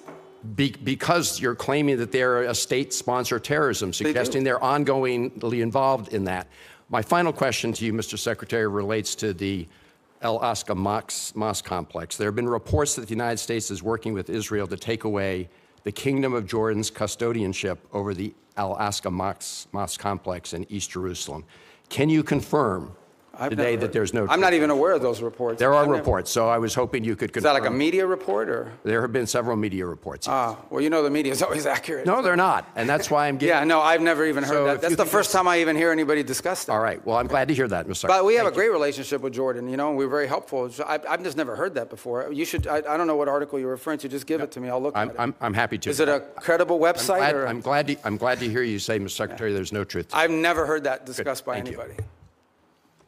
Thank you much. Senator Paul, you're up next. Oops, I'm sorry. Senator Deans was here earlier. I apologize, Senator. Right. Senator Deans. Chairman, thank you. Ranking Member Shaheen, good to see you as well. One of the underreported successes for your diplomacy and this administration is what's happened in terms of the peace agreement, a landmark agreement between Armenia and Azerbaijan. I know, Mr. Secretary, you just were in the region most recently. A major step forward for a region long beset by conflict, nearly 40 years of a hot war. And through your leadership and President Trump's leadership, you've brought true peace to an area of the world sandwiched in between Russia and Iran. It was creative thinking that led to the establishment of the Trump route for international peace and prosperity as a solution to some of the stickier issues in that negotiation. The program promises to be a boon, not only for Armenia and Azerbaijan, but also many neighboring countries. As Brzezinski once said, talking on the global chessboard, his book, that Central Asia is the wine bottle and Azerbaijan's the cork. You uncork the wine bottle, suddenly you've got oil and gas and critical minerals flowing back towards the West instead of to Russia, to China, and to Iran. Mr. Secretary, can you tell us a little bit about how you plan to implement the TRIP framework agreements and deliver major economic benefit to both the United States in a very historically troubled region? Thanks. Actually, as you said, I was there last week. What was it, Tuesday maybe? We signed the TRIP agreement between the U.S. and Armenia, and this is, you described it as a corridor, which I know it's the anchor of a peace agreement with Armenia and Azerbaijan, and that's critical, but it's much more than just the anchor of a peace agreement. It really has the opportunity to revolutionize Armenia's strategic location and become a central hub for trade in the region. It solves the issue of access that Azerbaijan cared about, and it was an irritant in their relationship. But it does much more than that. It has the ability to transform the Armenian economy in a very powerful way. Here's the other thing that it's done. For a long period of time, our relations with Armenia were quite stagnant, and in many cases, I would argue, almost non-existent. It has also reinvigorated that relationship between our two countries and allow us to explore opportunities in all sorts of other fields. So we're involved in that very heavily now. We literally just signed the agreement, and it will allow us to drive and hopefully incentivize U.S. private sector investment in this corridor to the benefit of American companies and American interests, but also to the benefit of Armenia, Azerbaijan, and other regional countries. I would also argue, by the way, and just to point out, and I don't mean this again, I think this is pretty well understood in the open source reporting, the Russians are less than happy about our engagement there. I think there's evidence that they would like the current president to lose his election as a result of this growing relationship with the United States. To be clear, we're not there to infringe on Armenian sovereignty. We're not asking them not to be friends with other countries. We just want to be able to have a relationship with them that's built not just on peace. Peace is important, but that's just the beginning. It's the economic opportunities that it provides.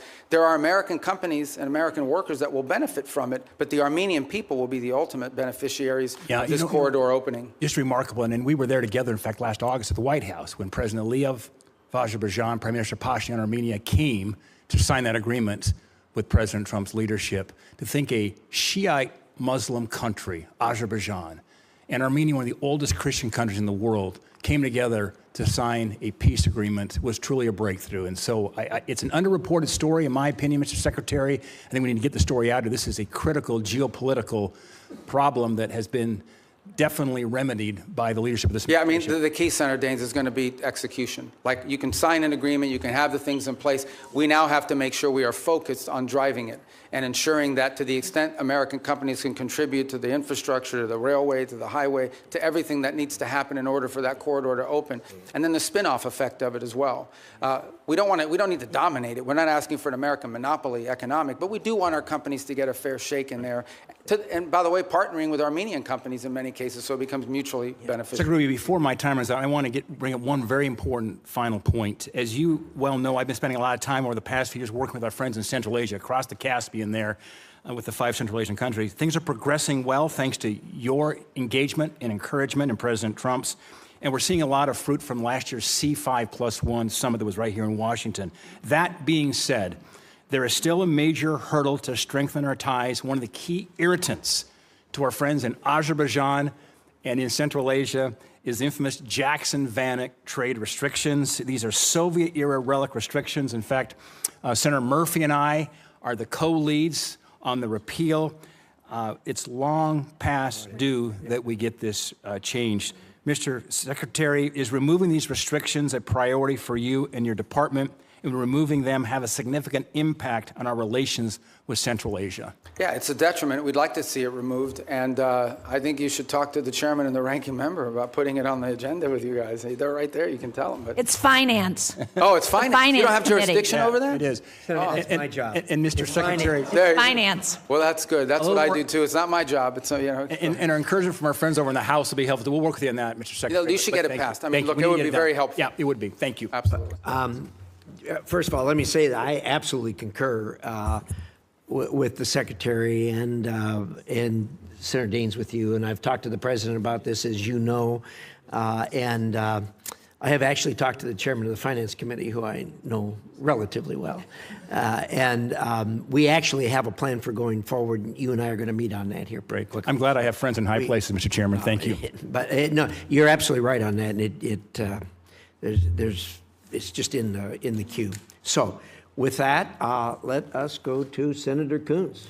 Thank you, Mr. Chairman, Ranking Member, Mr. Secretary, National Security Advisor. Good to see you again. I know from our service here together that you agree that China is the greatest national security threat that we face. And one of the key reasons is their repeated threats to take control of Taiwan by force if necessary. And Taiwan, as we both know, is not just some faraway island. It produces 90% of the semiconductor chips critical to everything from F-35s to iPhones. And its geography makes it indispensable, both to global commerce and military power. Do you agree with that? Taiwan? Yeah, it's not just strategically important in terms of where it's located. It also is the message that it sends to the world if something were to happen to it. Agreed. That's why for decades, really with leadership from the Senate in a bipartisan way, we've provided arms to deter the PRC's potential military aggression. In fact, you introduced the Taiwan Peace Through Strength Act of 2023. In January, Congress pre-approved a $14 billion arms package for Taiwan. It's been 6 months. We haven't received a notification. Have you advised President Trump to proceed with this? Yeah, it's under but I don't know if you were here a moment ago when I discussed. We just did $11 billion in December, which was, I think, the largest sale in history. It's certainly, I think it was more than the cumulative amount under the Biden administration. And I recall during 6 years of the Obama administration, there was zero gone to Taiwan. So some way you would argue that we're trying to make up ground. So why hold off on it now? Well, so the other 14 is being reviewed. It's under review. It hasn't been. I think it's been noticed, but it hasn't been reviewed. I mean, it hasn't been approved yet. So it's under review under the White House. Mr. Secretary, my concern is that President Trump has said publicly that arms sales to Taipei are a great negotiating chip with China.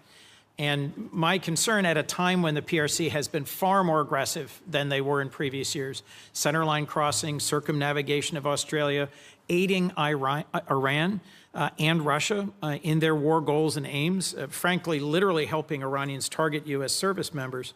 I respect the importance of our having an open negotiation and relationship with the PRC, but in the meetings you were in Beijing, did the president offer to condition arms sales to Taiwan in order to placate Xi Jinping? Well, look, I'm not going to discuss what was the president's words in a meeting and not. Suffice it to say that, that specific question you just asked, that's not the context in which the president has raised this in the past.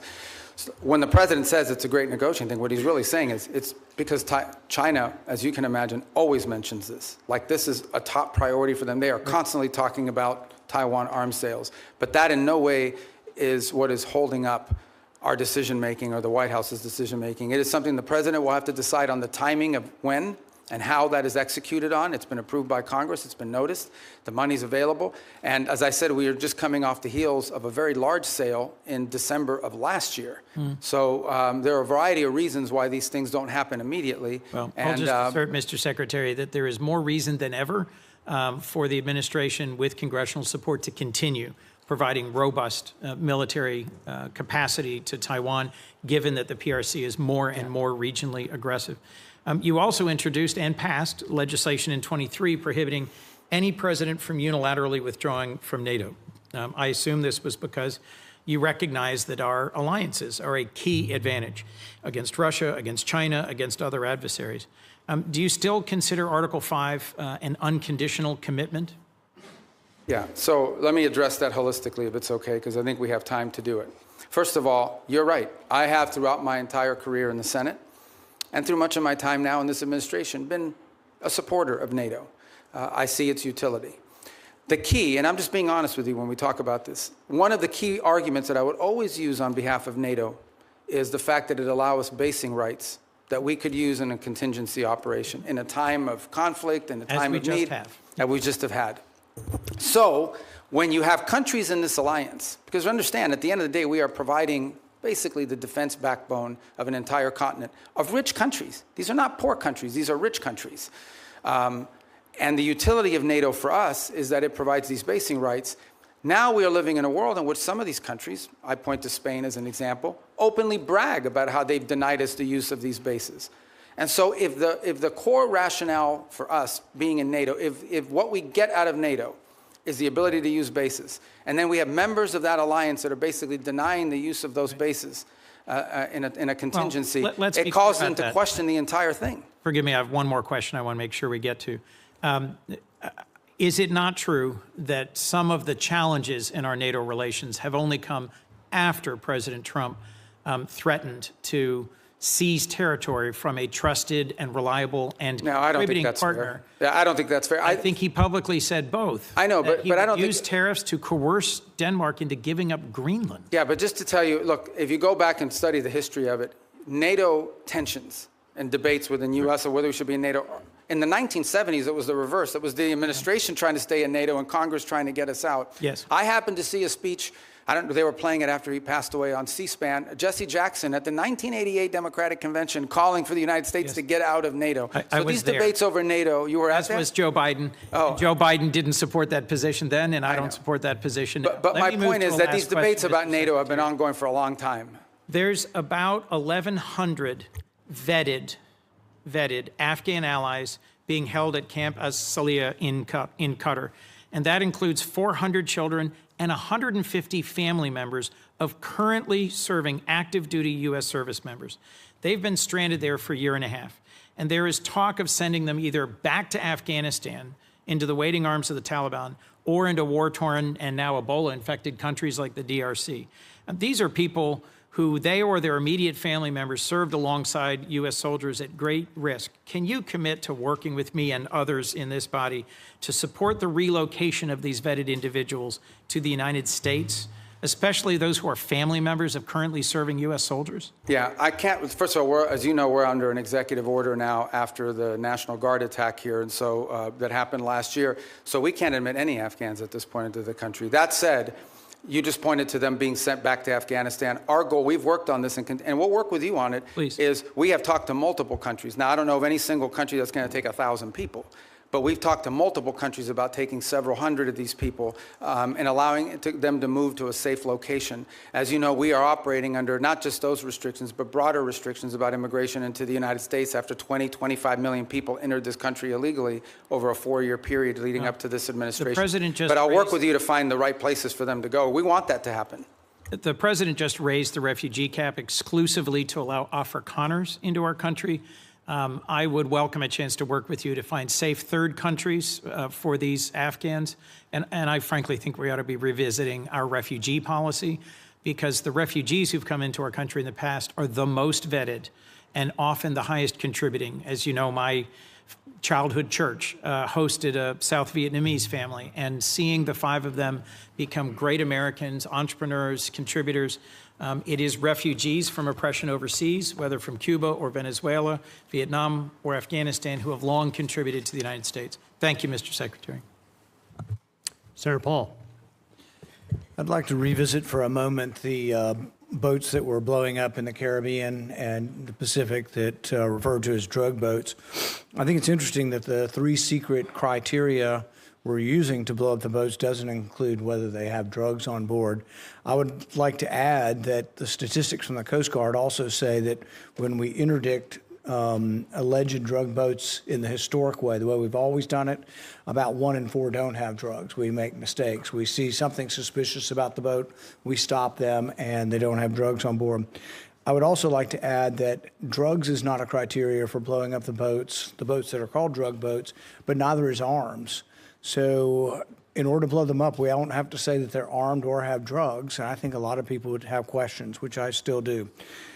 I am glad to hear today, though, that the administration and the negotiations are willing to trade sanctions relief for removal of enriched uranium.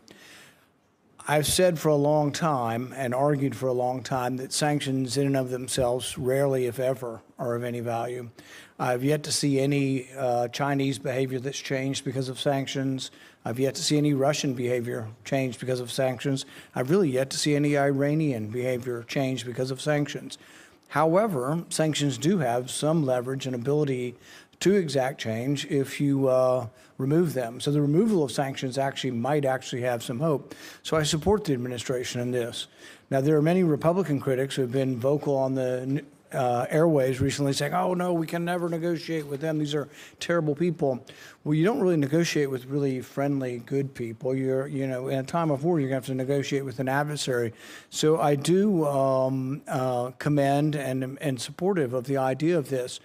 And the other thing is it's very verifiable. You don't have to wait for verification. You could say the trade sanctions end as soon as we get the 440 kilograms of enriched uranium. Now, it has to be dug, I guess, some of it from under a mountain of rubble, but at the same time be very verifiable. But what I would argue and what I would advise is that you really, why not offer everything? Offer all of the relief of virtually all of the sanctions if you get it. Now, you can wait if that's what you want, is the enriched uranium out and a promise. Now, the rabid hawks will argue, well, we're not going to negotiate with terrorists, we're not going to negotiate with bad people, then they'll continue to have enriched uranium, and they'll continue to enrich uranium. So I do think that the argument that there hasn't been a military solution to this is largely proven by the fact that even though we've militarily obliterated their military, all of that is true. It's as Fred Ickley wrote in Every War Must End, that military victory doesn't always translate or lead to political resolution or to things that you want done. You know, what we really want done is no more enriched uranium, and you don't enrich uranium, you give up on these hopes. But I would say that as we are looking at trading sanctions, you say there's some you can do on your own, there's some that are congressional.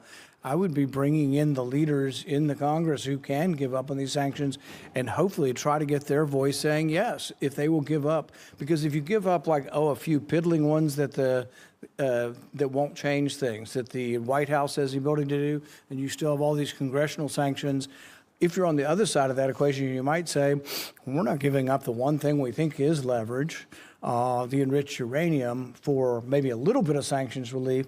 So I would say really go all in on it, because it would be verifiable. You don't have to wait and prove it. You would have to prove in the future whether they're enriching. But I think that is a good step forward. But it's also important for people to have a discussion of what diplomacy is, and that diplomacy doesn't always have a bad name. And frankly, I'm glad to hear that the administration is negotiating, and I wish you luck. And I'd love to hear your response in general. Well, first of all, the president's made clear the priority is Iran can never have a nuclear weapon. And what do they need to have a nuclear weapon? They need a couple things. They need the ability to enrich. That has been substantially destroyed, but could always be rebuilt over time.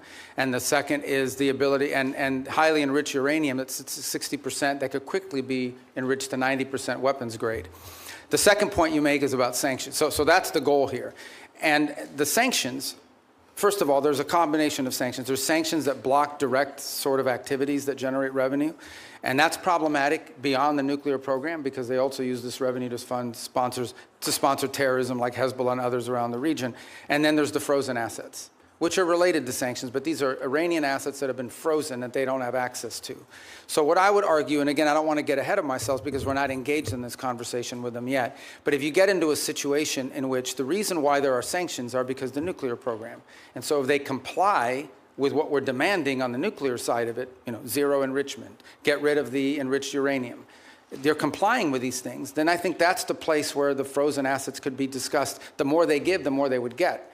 I think ultimately we will still face other challenges related to Iran separate from the nuclear program, like what they use their money on, which is to sponsor Hezbollah and to sponsor Hamas and to sponsor terrorism around the world.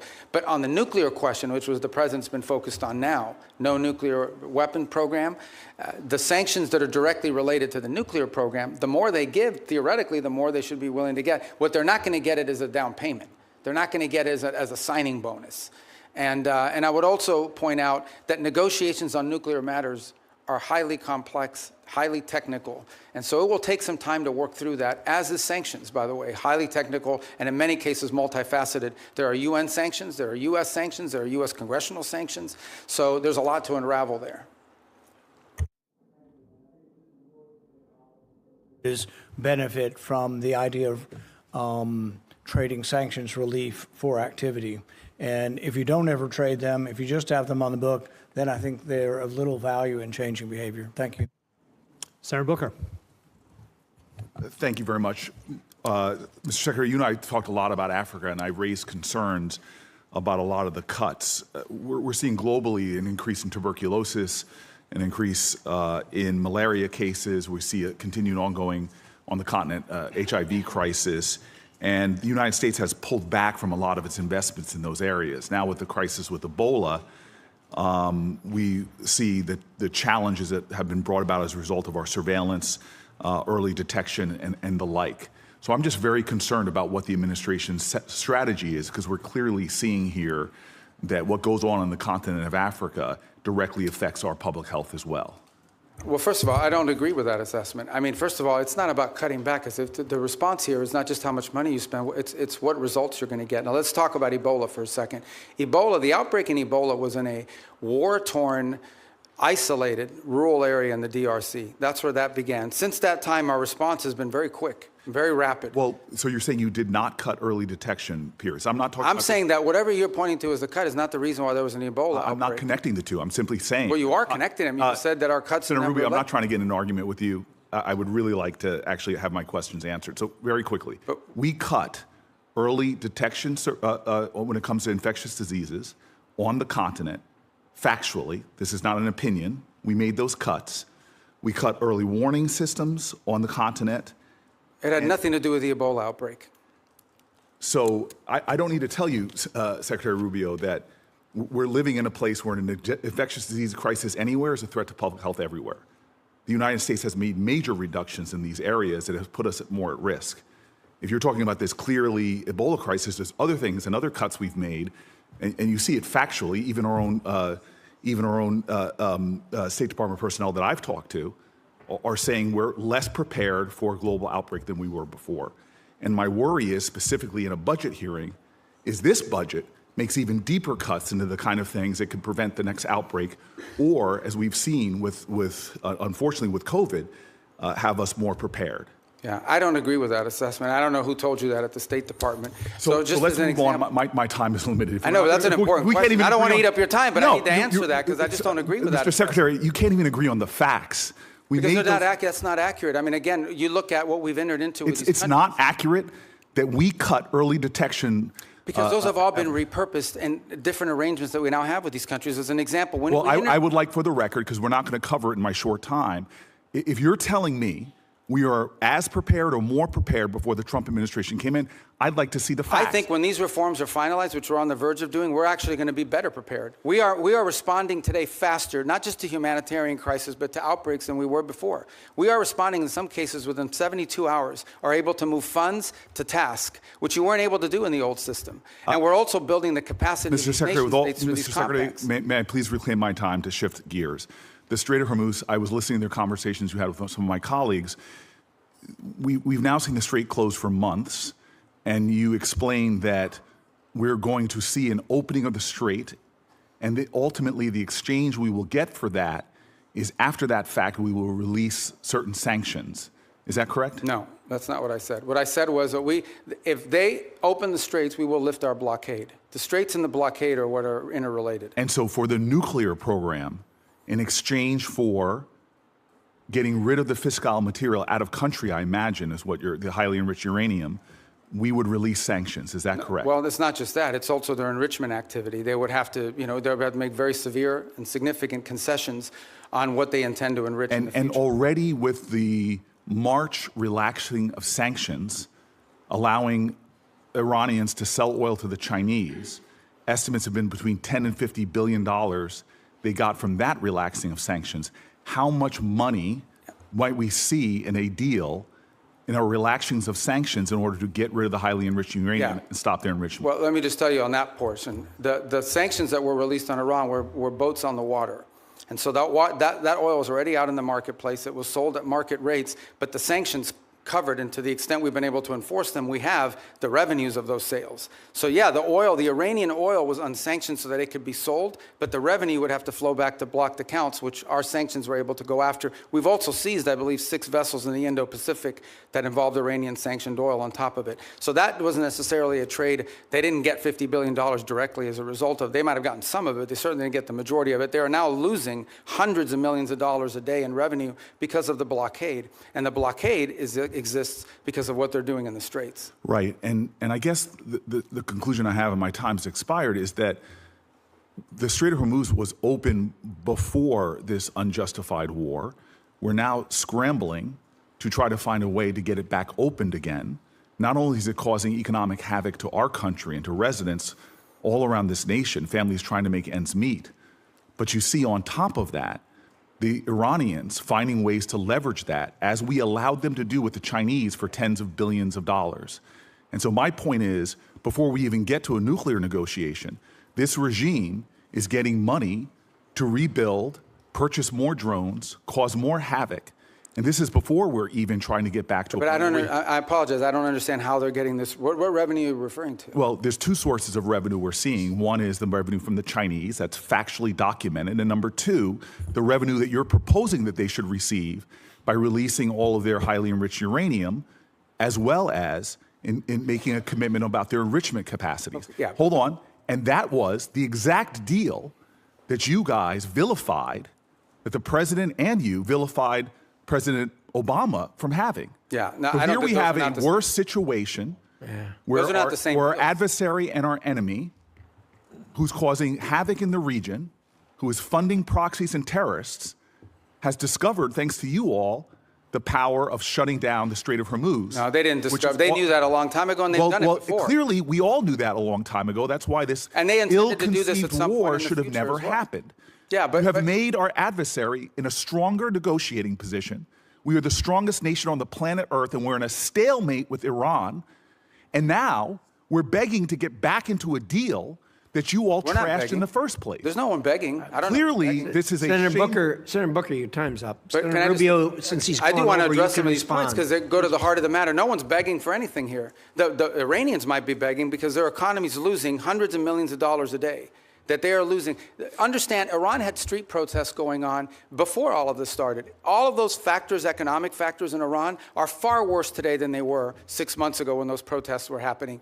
They have hyperinflation. Their currency's completely devalued. They're struggling to make payroll for their government workers. Iran is in a very serious situation. And if it was up to the political class there, and I understand everybody there is sort of radical in some way, but if it was up to the people that actually like go to elections and wear the suits and you see on TV, they'd probably make a deal tomorrow. It's the issue they're facing is that the supreme leader and the IRGC Corps are a little bit more immune from those pressures until they can be convinced otherwise. And I think that's the direction that they're moving in, because the reality, I don't know where you're getting this perception that Iran is stronger. Iran has no navy left. They've lost a substantial percentage of their defense industrial base.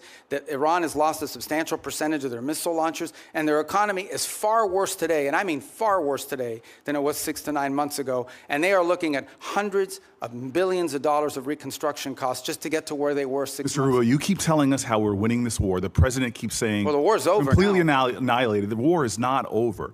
And yet the American people see how we're losing at the pump and with their costs, and yet this thing still hasn't been resolved. Every day he tweets out, oh, we've obliterated them, we've annihilated them, they're going to surrender. But yet we still find ourselves spending billions of dollars a week Senator on Booker, a war abroad. you've gone way over, and It would be nice if we had hearings where people Thank had to you, be held Senator accountable. Booker. Senator Scott. All right.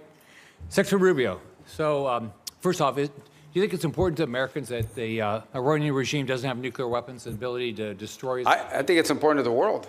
Yeah. The whole world. I mean, this question about the Straits is a great example. Imagine, the Straits gives them leverage. Imagine what nuclear weapons would give them leverage to do. At that point, they wouldn't even have to announce that we're controlling this. They would just say, we control the Straits. There's nothing you can do about it because our nuclear weapon will allow us to do it. You will have to pay us a toll for using an international waterway from now on, and you can't do anything to us militarily because we'll blow you up with a nuclear weapon. That is the leverage that they were trying to build. If they ever got a nuclear weapon, not only would they have a nuclear weapon, not only would they control the Straits, they would be able to act with impunity because you wouldn't be able to touch them. You wouldn't be able to do anything about them. All right. I want to thank you for what you're doing. Let's talk about Latin America, which is, as you know, important to a lot of people in our state.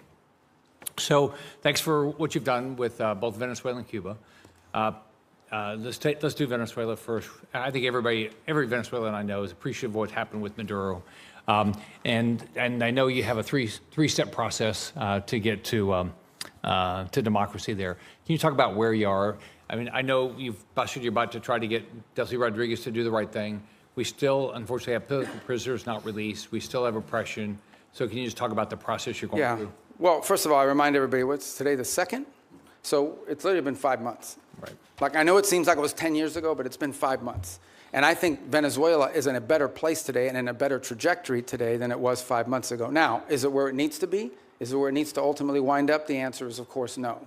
Ultimately, in order to truly transition, they have to have multi-party, free and fair elections.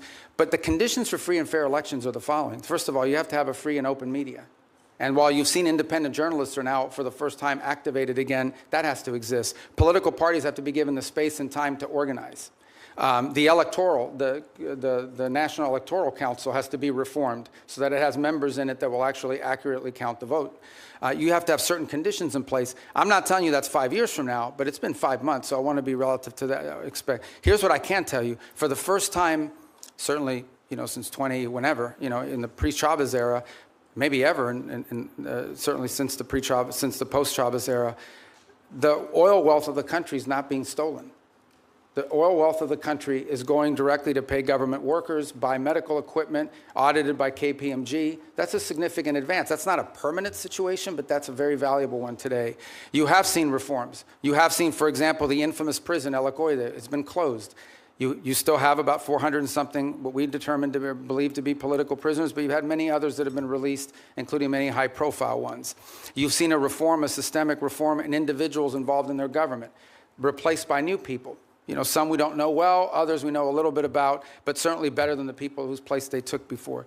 You've seen a level of cooperation on a couple of topics that I actually can't even discuss in a setting like this, but be more than happy to talk to you about, any of you about, in the appropriate setting. And I think that's been a positive. By the way, you've seen the retrieval. The United States, with the full cooperation of the Venezuelans, went in and retrieved highly enriched uranium. They had highly enriched uranium in their country because of an old reactor program, not because of nuclear weapons or anything, and they wanted it out of their country. And we were able to go in and actually retrieve it along with the UK mission that went in with us and get it. We have a functioning embassy, and we have direct flights for the first time. Venezuelans are now able to go back, not just visit relatives, but begin to engage in the economic life of the country. All of that is to say, it's been 5 months, there is a lot more to go. This is not the direction we want Venezuela to be. But what I will say is that the Venezuela that's there now, under the interim authorities, does not pose the threat to the United States that it posed 5 months ago, when it was an open base of operation for Iranian operatives, for Cuban intelligence, and for others who used it as a base of operation against the national interest. But we have a lot of work to do. We are nowhere near where we want to get to there. Can you give the same thing about Cuba? I mean, Cuba's a very different thing. Yeah. I mean, I think the misnomer about Cuba, or the misunderstanding about Cuba, Cuba's actually not controlled by the government. Cuba's controlled by a military holding company named Gaesa. And Gaesa virtually owns anything. They own the tourist sector, they own mining, they own the gas stations, they own everything. They generate about 70% of Cuba's GDP is under the control of this military company. And they're sitting on between $14 and $17 billion in assets. So you have people literally starving, people literally, like power grid that hasn't been maintained in 10 years. And yet you have this holding military company sitting on these assets. And by the way, not a penny of the money in the military holding company translates over to the public treasury. So the fundamental challenge we have here is that Cuba needs to be, in order for it not to continue to be a failed state, which poses a threat to the United States, they need systemic and serious reform. They need to have economic reforms. And the question is, can they possibly reform, given the people who are currently in charge, both of Gaesa and of their government? And I think the answer is they can. I really don't believe this system is capable of reform unless new people take over or a new mindset takes hold. Now, we've engaged in conversations with them. We've offered them what I think needs to happen in order for their economy to recover. And that's the last point I would make, is I think somebody raised this issue of oil blockade. Cuba was having blackouts well before January 3rd of this year. They were having blackouts for years. And they were having blackouts for two reasons. Number one, no one will give you free oil except Maduro. That's what's changed here. What's changed here is they're no longer getting free oil from Venezuela. And number two, the main reason why they have energy blackouts is because they didn't invest a single dollar back into their plants, back into improving their plants. And they could have bought this equipment from any company in the world, but they didn't invest in it. Instead, they invested it to build tourist hotels that now sit empty because there's no tourism into Cuba. So Cuba's a little bit more complicated than Venezuela, but it's a mess. Thanks for what you're doing. Thank you, Mr. Chairman. Secretary Rubio, I trust you're familiar with then CENTCOM Commander and future Secretary of Defense Jim Mattis's famous quote about the importance of funding our foreign policy apparatus. In 2013, in response to a question from the now chairman of SASC, General Mattis pointed out that if you don't find, and I quote him, if you don't fund the State Department fully, then I need to buy more ammunition ultimately, end quote. Unfortunately, despite his service in the first Trump administration, the second time around, you seem to have taken the message as a blueprint rather than as a warning. The budget that you're presenting today cuts the State Department by about a third, after you previously tried to enact steep cuts and eliminations last year, many of which were already rebuked by Congress on a bipartisan basis. Time and again, this administration uses our military as a first tool of choice, manufacturing new crises and new conflicts that worsen the situation for folks abroad as well as for American people back here at home. And now you're here to justify a budget request that further undermines our diplomatic apparatus, the tools and professionals that are critical for not only preventing crises before they begin, but those who will be responsible for negotiating our way out of Trump's war of choice in Iran and whatever other nightmares he dreams up with. So based on how this administration has conducted itself over the last year, our adversaries are learning that the United States is not a reliable negotiator. They're learning that we will quickly turn to using force before working to alleviate crisis points and prevent war. I'm very concerned that that in turn increases the risk of our adversaries jumping to use force first, increasing risk to American citizens and American interests around the world. We saw that instinct for the military option in the Caribbean and in Venezuela. And now we're seeing threats of it in Cuba while we're still engaged in the Middle East, where President Trump is blowing a shocking amount of money and failing to uphold his solemn duty to put our service members at risk only for the most serious and imminent national security threats to American people. Mr. Secretary, you also wear the hat of a national security advisor. So with both that hat and as Secretary of State, do you agree that this administration has spent more on Trump's war in Iran than you are requesting today for this entire State Department budget request? Yeah, I can't speak to the Department of War would have to speak to you about the money and what they calculate are the costs. I can't give you an accurate answer on that because that's not the thing that I look at. I would think you would have some insight because you are on national security. Well, I've seen the testimony that Secretary Hegseth and others have conducted in front of their oversight committees, but I just can't. I don't want to give you an answer that's not accurate. Okay. So. Well, this week, let me put out some numbers that I have. This week, the cost of President Trump's illegal war of choice against Iran are likely to balloon past $35 billion by the rate from DOD's own May calculations, and surpass your FY 2027 budget request of $35.1 billion for the State Department and related programs. That's an astonishing figure, worth repeating. In just 14 weeks, President Trump will have blown through as much, if not more money in Iran than he thinks Congress should spend on U.S. diplomacy for the entirety of the next fiscal year. This administration's distorted priorities have unfortunately revealed some stark lessons for our allies and partners as well. The United States' use of force first will make them less secure as they'll be caught in the crossfire, left scrambling to protect themselves and their people. Mr. Secretary, do you agree that under Operation Epic Fury, our allies and partners in the region have expressed concern about their security and the threats that followed from this administration's uncoordinated actions? No, I think our allies in the region have been very cooperative, some obviously very aggressively cooperative, like the UAE as an example. Kuwait's been fantastic. Obviously, no country likes to have their oil and their energy infrastructure hit, but I think it's a reminder to them of the threat that Iran poses. And the one lesson when this is all said and done is it's reminded them of, despite all the friendly talk that you've seen in the past, how dangerous Iran is to their own interests, how the billions of dollars Iran has spent, despite sanctions, Iran found the money to build drones and rockets. Okay. And luckily, we've taken a lot of them out, but they still have some, and they still have the ability to launch. My question is about our allies in the region expressing concerns, because, you see, public reporting in early May revealed that Saudi Arabia denied U.S. basing and overflight related to Trump's ill-conceived plan to escort ships through the Straits of Hormuz, and they're still not supportive of this risky tanker escort plan. And the Strait is still worse off today than it was before Trump initiated this war. And that doesn't even touch on the wider global lessons being learned by our allies and partners. Yeah, we don't face any... from the Shangri-La dialogue, where I heard from folks across the Indo-Pacific and especially in Southeast Asia, who are being hit hard by the same rising energy costs that are devastating American communities. And frankly, this administration insists on using military force as a first resort instead of a last resort, no matter the deadly cost of self-defeating impacts. Your budget request here would sadly perpetuate that trend and undermine the roles and responsibilities that you should be fulfilling as Secretary of State. Thank you, Mr. Chairman. I yield back. Okay, I didn't get to answer any of that. I didn't ask you a question. Well, she didn't answer the question. She doesn't want me to answer? Can I answer anyway? You may. Okay. Well, but she made a bunch of points. I get to answer them, right? First of all, I don't understand this thing with let me tell you, we were just here, maybe you weren't here, we were just talking about it. We did a peace deal with Azerbaijan and Armenia. We just signed the TRIP agreement yesterday, actually, or last week we signed it. Last night I officialized it. That was diplomacy. That's great, but the Trump administration has still blown through more money in 14 weeks do I get to talk than this entire budget that you're requesting.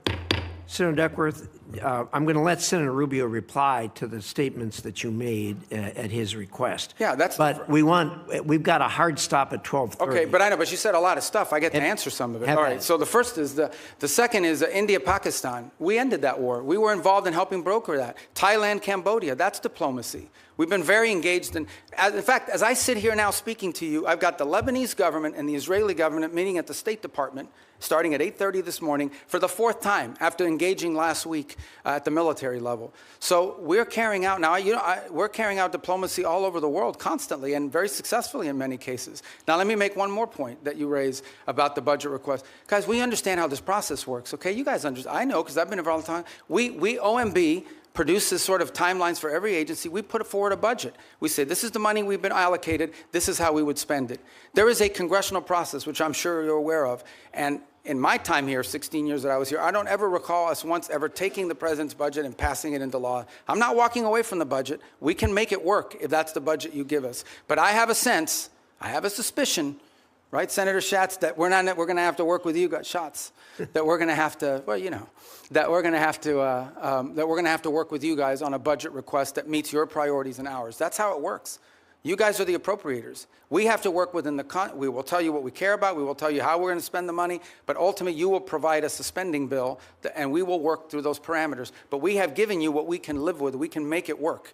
But if you wanted, you know, if you're obviously going to have changes here in Congress. But this stuff about diplomacy and the money spent on the war, diplomacy's always cost less money. We don't buy missiles. We don't buy rockets. We don't buy large airplanes and aircraft carriers. But we've been very effective. And I can give you list after list of places where we have had an impact in either de-escalating crisis before it started or ending active wars. And I'm very proud of the work that we've done in that regard, some of which haven't even been publicly discussed in some cases because they weren't high profile. And my last point. We remain heavily engaged in areas that may or may not at the core of our national interests, but nonetheless are related to our national interests. You think about Sudan for a moment and the Quad. This has been a very frustrating situation to put together, but we helped convene a donor conference that got pledges for when that is resolved. We've put a lot of time and energy in a situation that now, unfortunately, has turned into a proxy in the Middle East because of the UAE and the Saudis on opposite sides of it. In Libya, where our work in Libya now it's still divided, but they, for the first time ever, have a joint budget. For the first time ever, are cooperating on energy deals that are going to be beneficial to the people of Libya. So I just don't think it's fair to say we're not actively involved in diplomacy on last year's budget and spending, because we are, and we have been, and to great success. Thank you. Senator Curtis. Thank you, Mr. Chairman. Clock setter, thank you for resetting the clock. Mr. Secretary, thank you for being here. And I'm always truly impressed with your ability to navigate around the globe so articulately and explain the positions. Like you previously, I chair the Western Hemisphere Subcommittee. One of the focuses that I've had is on Taiwan and Taiwan's relationship in the Western Hemisphere. We actually had our first subcommittee hearing on Taiwan's allies in the Western Hemisphere. And as you well know, Honduras switched diplomatic recognition away from Taiwan in 2023 in exchange for a lot of promises from China. No surprise, those promises have not been fulfilled. And the current president, during his campaign, talked about returning back to Taiwan and restoring that relationship with Taiwan. In your budget, you have $245 million for the Countering PRC Influence Fund. And I'd like to note Senator Van Hollen and I have a bill that would actually carve off a portion of that specifically for Taiwan and countering the PRC influence there. So I guess my question is, what can the U.S. do potentially with that fund, Countering PRC Influence Fund, for Taiwan, particularly as it relates to Honduras, kickstarting that relationship, developing joint set of economic priorities for Taiwan and the Western Hemisphere? Anything else we can use that fund for? Yeah, well, first of all, the reason why these countries switched recognition primarily was because the Chinese would go in and they would say, if you switch recognition, we are going to provide you this loan, and in some cases worse than loans. Maybe there was even cases of bribery and things of this nature, but we're going to provide you, a free this and a free that. We're going to build an auditorium for you. We're going to build a bridge. We're going to build a port. And they haven't kept many of those promises. So I think the first thing is to just point to the fact that switch. Yeah, in many cases, these things are not provided. The other angle of it is if it's loans, they create these debt traps, which is an argument we make all over the world, but particularly in the hemisphere. But the broader goal of this fund is not just simply Taiwan related, although that's the reason why that's an action they took as a result of this leverage that was established on them. But more broader, in many cases, these countries are trying to develop their telecommunications system. They're trying to build roads. They're trying to develop whatever it may be. And frankly, the only companies that show up are the Chinese companies. And they show up with lower cost, a financing mechanism, et cetera, et cetera. Now, there's a track record of not completing these projects. There's a track record of flooding the country with Chinese workers that come and do the work. So I think part of this fund is designed to create alternatives to that, to give these countries alternatives to the Chinese or other foreign malign influence that might be occurring in their country. Part of that is attracting U.S. commercial ventures to do it, but part of it is providing the resources so these countries can go out and do this without being subject to or vulnerable to this sort of leverage tactic that's used against them. Thank you. Let me switch to China for just a minute. Your budget notes the merging of the Foreign Service Institute, where a lot of the state language training takes place, with the Human Resource Bureau. And I'm hoping that can improve the language capacity. But here in the Senate, I've picked up the Uyghur Policy Act, which you led when you were here. Part of the bill that I'm especially supportive of is the provision that's supporting the Uyghur language training for Forest Service officers is not only important but required, and that we have Foreign Service officers in Asia and China that can speak that language. I think it's absolutely vital that our diplomats be able to understand the people in their own language as to the abuses that are going on there. Given your previous experience on this bill and the department's focus on the CCP's repression, do you still support this provision? And can you just speak to how important this is? Yeah, well, I think obviously the Uyghur language is not a widespread language around the world, but it's incredibly valuable in an important part of the world. And so I think we want to see a language proficiency. That's generally been a challenge writ large over a period of time. And one of the goals of the consolidation is to be able to drive language school more effectively, more quickly to Foreign Service officers before they're deployed. Obviously, proficiency in certain languages are very difficult. They take longer periods. Some languages are harder to learn than others, especially if the base of the language is, you know, like, just to give an example, it's easy to learn Italian if you speak Spanish. It's much harder to learn Mandarin, you know, and or the Uyghur language for that matter. So, but language is a priority for us. And it's one that, by the way, in our recruitment tools, is one of the things we also look for is whether potential candidates already bring an existing second or third language, which is a huge benefit. Yes, and just very quickly, do you want to clarify, use this opportunity? The president had a tweet about speaking with Hezbollah yesterday. Do you want to clarify for people what happened and anything that you'd like? Well, we received communications via the Lebanese government and the speaker over there on behalf of Hezbollah as early as Sunday about that they would refrain from attacking Israeli territory if Israel did not take new strikes in Beirut. And so it came from Hezbollah, but through Lebanese authorities. I think that clarification is important. Thank you for being here today. I yield. Thank you. Senator Rosen. Thank you, Chairman Risch, Ranking Member Shaheen. Thank you, Secretary Rubio, for being here. Secretary Rubio, I applaud the administration for facilitating a ceasefire last year between Israel and Gaza that will keep Israel safe and from further Hamas attacks and the suffering of Palestinian civilians. But I have serious questions about transparency, about the funding for the so-called Board of Peace in light of recent reporting that suggests donor funds have been deposited into a private J.P. Morgan account with no independent transparency mechanisms in place.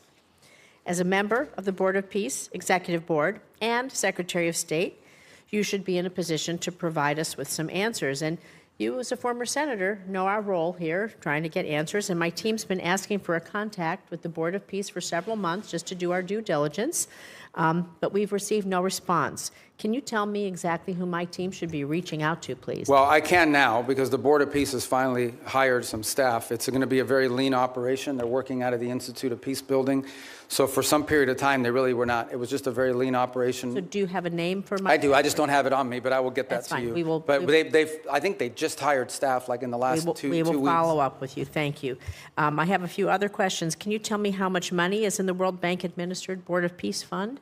Do you have a? I don't have the answer because there's not U.S. dollars that have flowed. These are donor funds. So can you tell me how much money is in the J.P. Morgan account? Yeah, but again, those are not U.S. government accounts. Those are Who has oversight?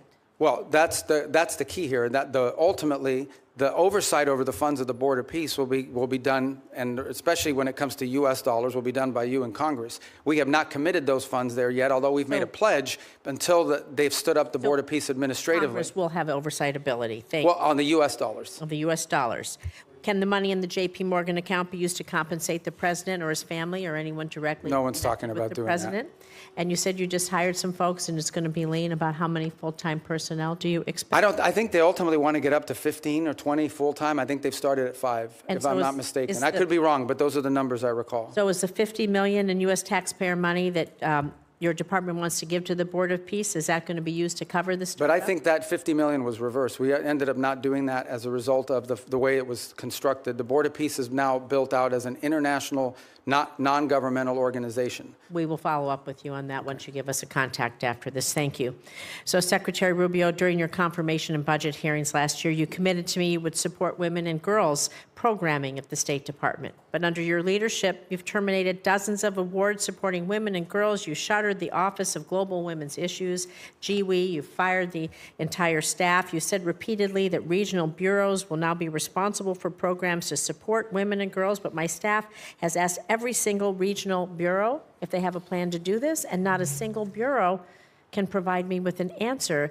And so, Secretary Rubio, I'm just so disappointed. I want to believe that you didn't lie to us, lie to me, and so I want to give you an opportunity to explain how women's issues have been integrated into the I don't know. bureaus. Do we have an outline? I don't know who's telling you that at the regional bureaus, because that's not accurate. Now some regional bureaus have a larger mandate on women's issues than others. As you example, like in Europe, it's probably less intense than in Africa. Can you tell me who on your team we can reach out to then to find out? Because we're not getting, they're telling us they don't know. Well, the regional bureaus tell you they don't know. Not only does every regional bureau have someone in charge of women's issues, or at least in charge of that portfolio, but most of our embassies, especially in some of these key places, are advocating follow up, this. and can I call you and have a conversation, because somehow there's a communication? Yeah, because we didn't eliminate the program. We simply felt that there's a difference between the women's issues, for example, that you would face in Africa versus what you may be facing in some part of Asia. Could you name a single new program that you've stood up in the last since the GWE office was closed? Do you know of any? First of all, almost every single one of our programs that we do now, our humanitarian response to crisis, our food programs that we distributed, all of them have a women's component to it. Primarily because in these societies, women are the first ones affected. Team, please, so we can get some clarification. Yeah, we'll follow up, and I'll give you the right people. But each of these bureaus has someone or more than one case. The last one here is there is a International Women of Courage program. You and the First Lady have championed. Are you going to commit to maintaining that? The which one? I'm sorry. The Women of Courage program.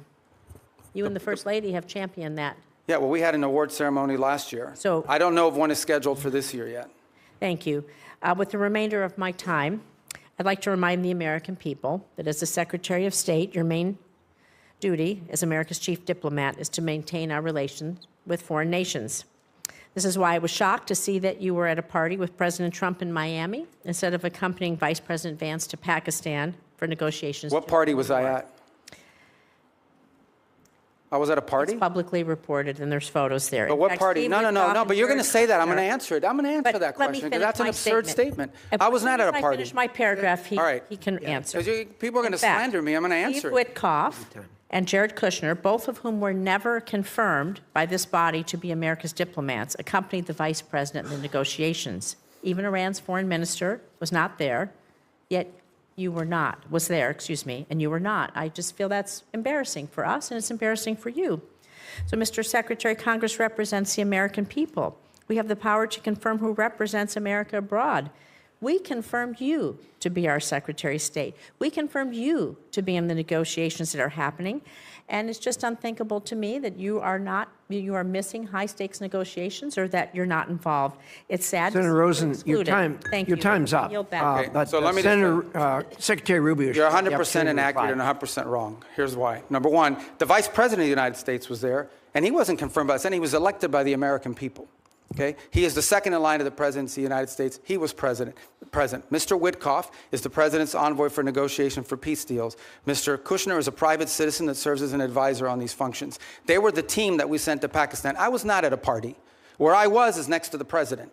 Because in the midst of those negotiations, I was in communications with them. And in fact, I think there is media reporting from that evening on how on multiple occasions I went into a back room, I came back out and spoke to the president and was constantly updating him. On that evening, I spoke to Mr. Kushner and our negotiating team and Mr. Witkoff on at least 6 occasions, including twice on a secure line from the phone they had access to over there. So you don't know what you're talking about. You're just Senator making Rosen, stuff up. he has the floor. I know your please. staff wrote up this cute statement for your TikTok video, but it's not true and it's not real. That's not what happened.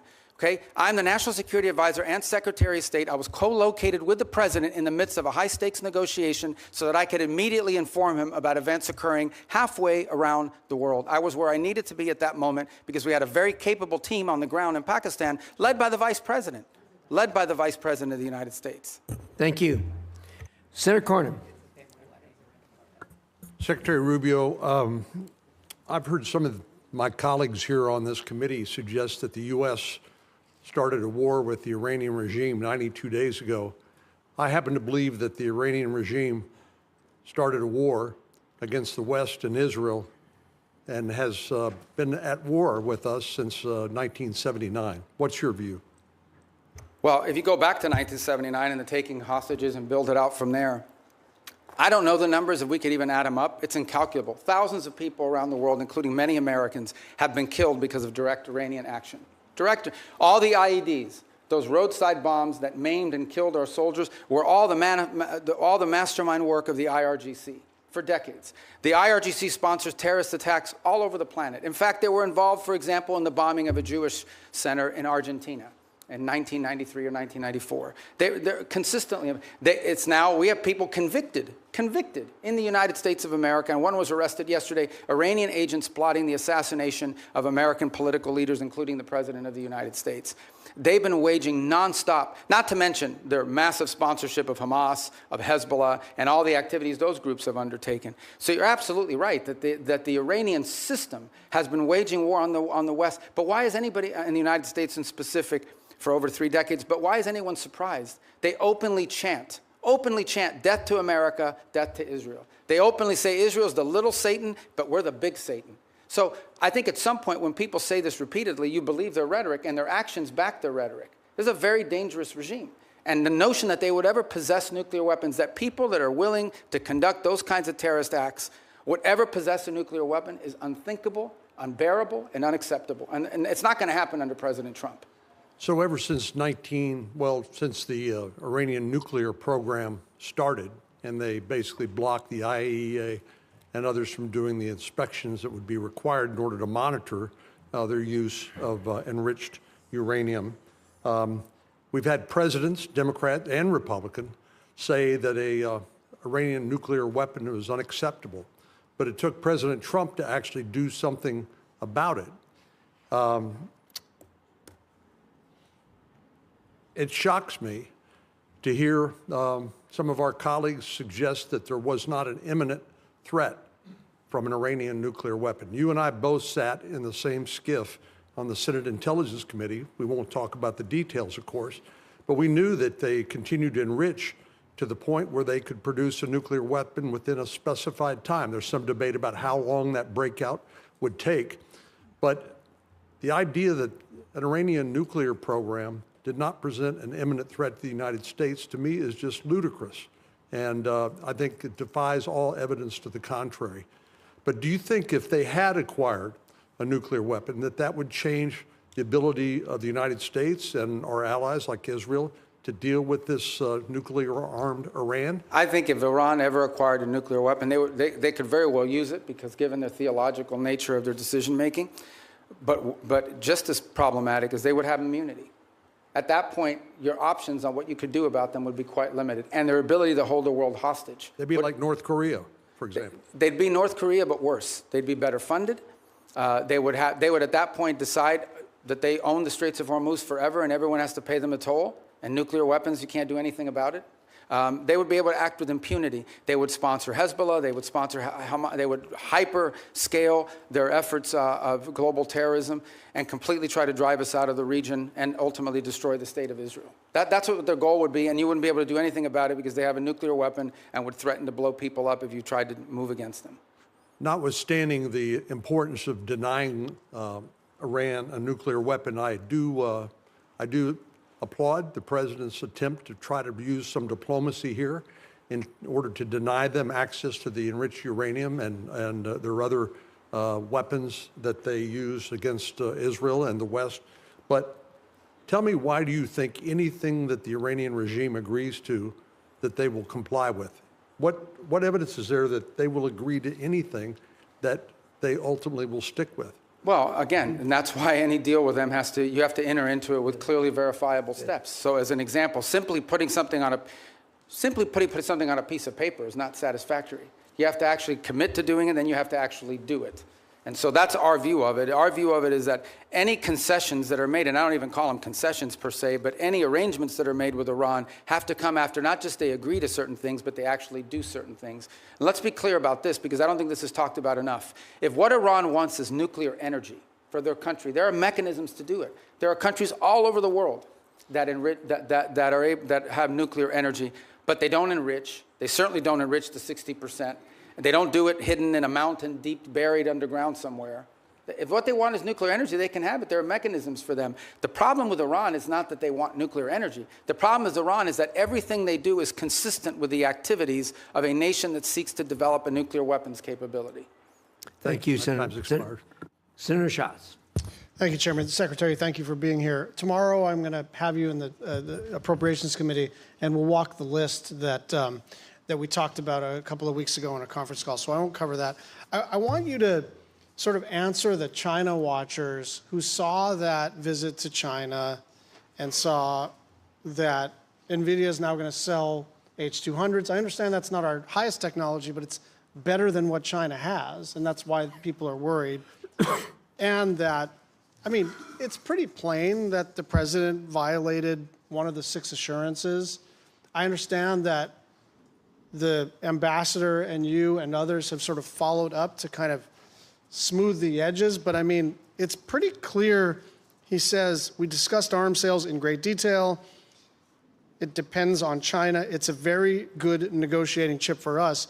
So what do you say to China watchers who say they got some pretty good deliverables and we didn't get much? I don't see the trip. There were some deliverables, you know, the purchase of additional Boeing aircraft, which of course is beneficial to the Chinese as well, but helps our company, some of the agricultural concessions. But the trip was largely, for the most part, about the fact that the 2 largest, most powerful countries in the world have to have direct interaction with one another. And this was an opportunity to do it. He will reciprocate by visiting the United States later next year. Separate from that, and I don't know if you were here at the outset in my opening statement, or maybe it was in response to one of the questions, I think 2 things are clear. Number one is that we're entering into a period of strategic stability that I think serves the interests of both countries, because the last thing we want is a largely destabilizing event in the Indo-Pacific. But the second is that there are clear differences of priorities. There are clear irritants in that relationship that are longstanding and that are going to be long-term. Critical minerals dependencies, things of this nature. So it's one of those relationships that's going to require very deft diplomacy and mature decision-making. Sure, and this is why I like our engagement. Like, that makes sense to me, but it seems to me that if the main objective is to kind of touch gloves and initiate conversations, then why give away any of the things that they're already seeking in exchange for essentially nothing? I mean, you're basically saying it's better to talk than not to. It's better to engage than not to. It's better to be in a period of stability than not.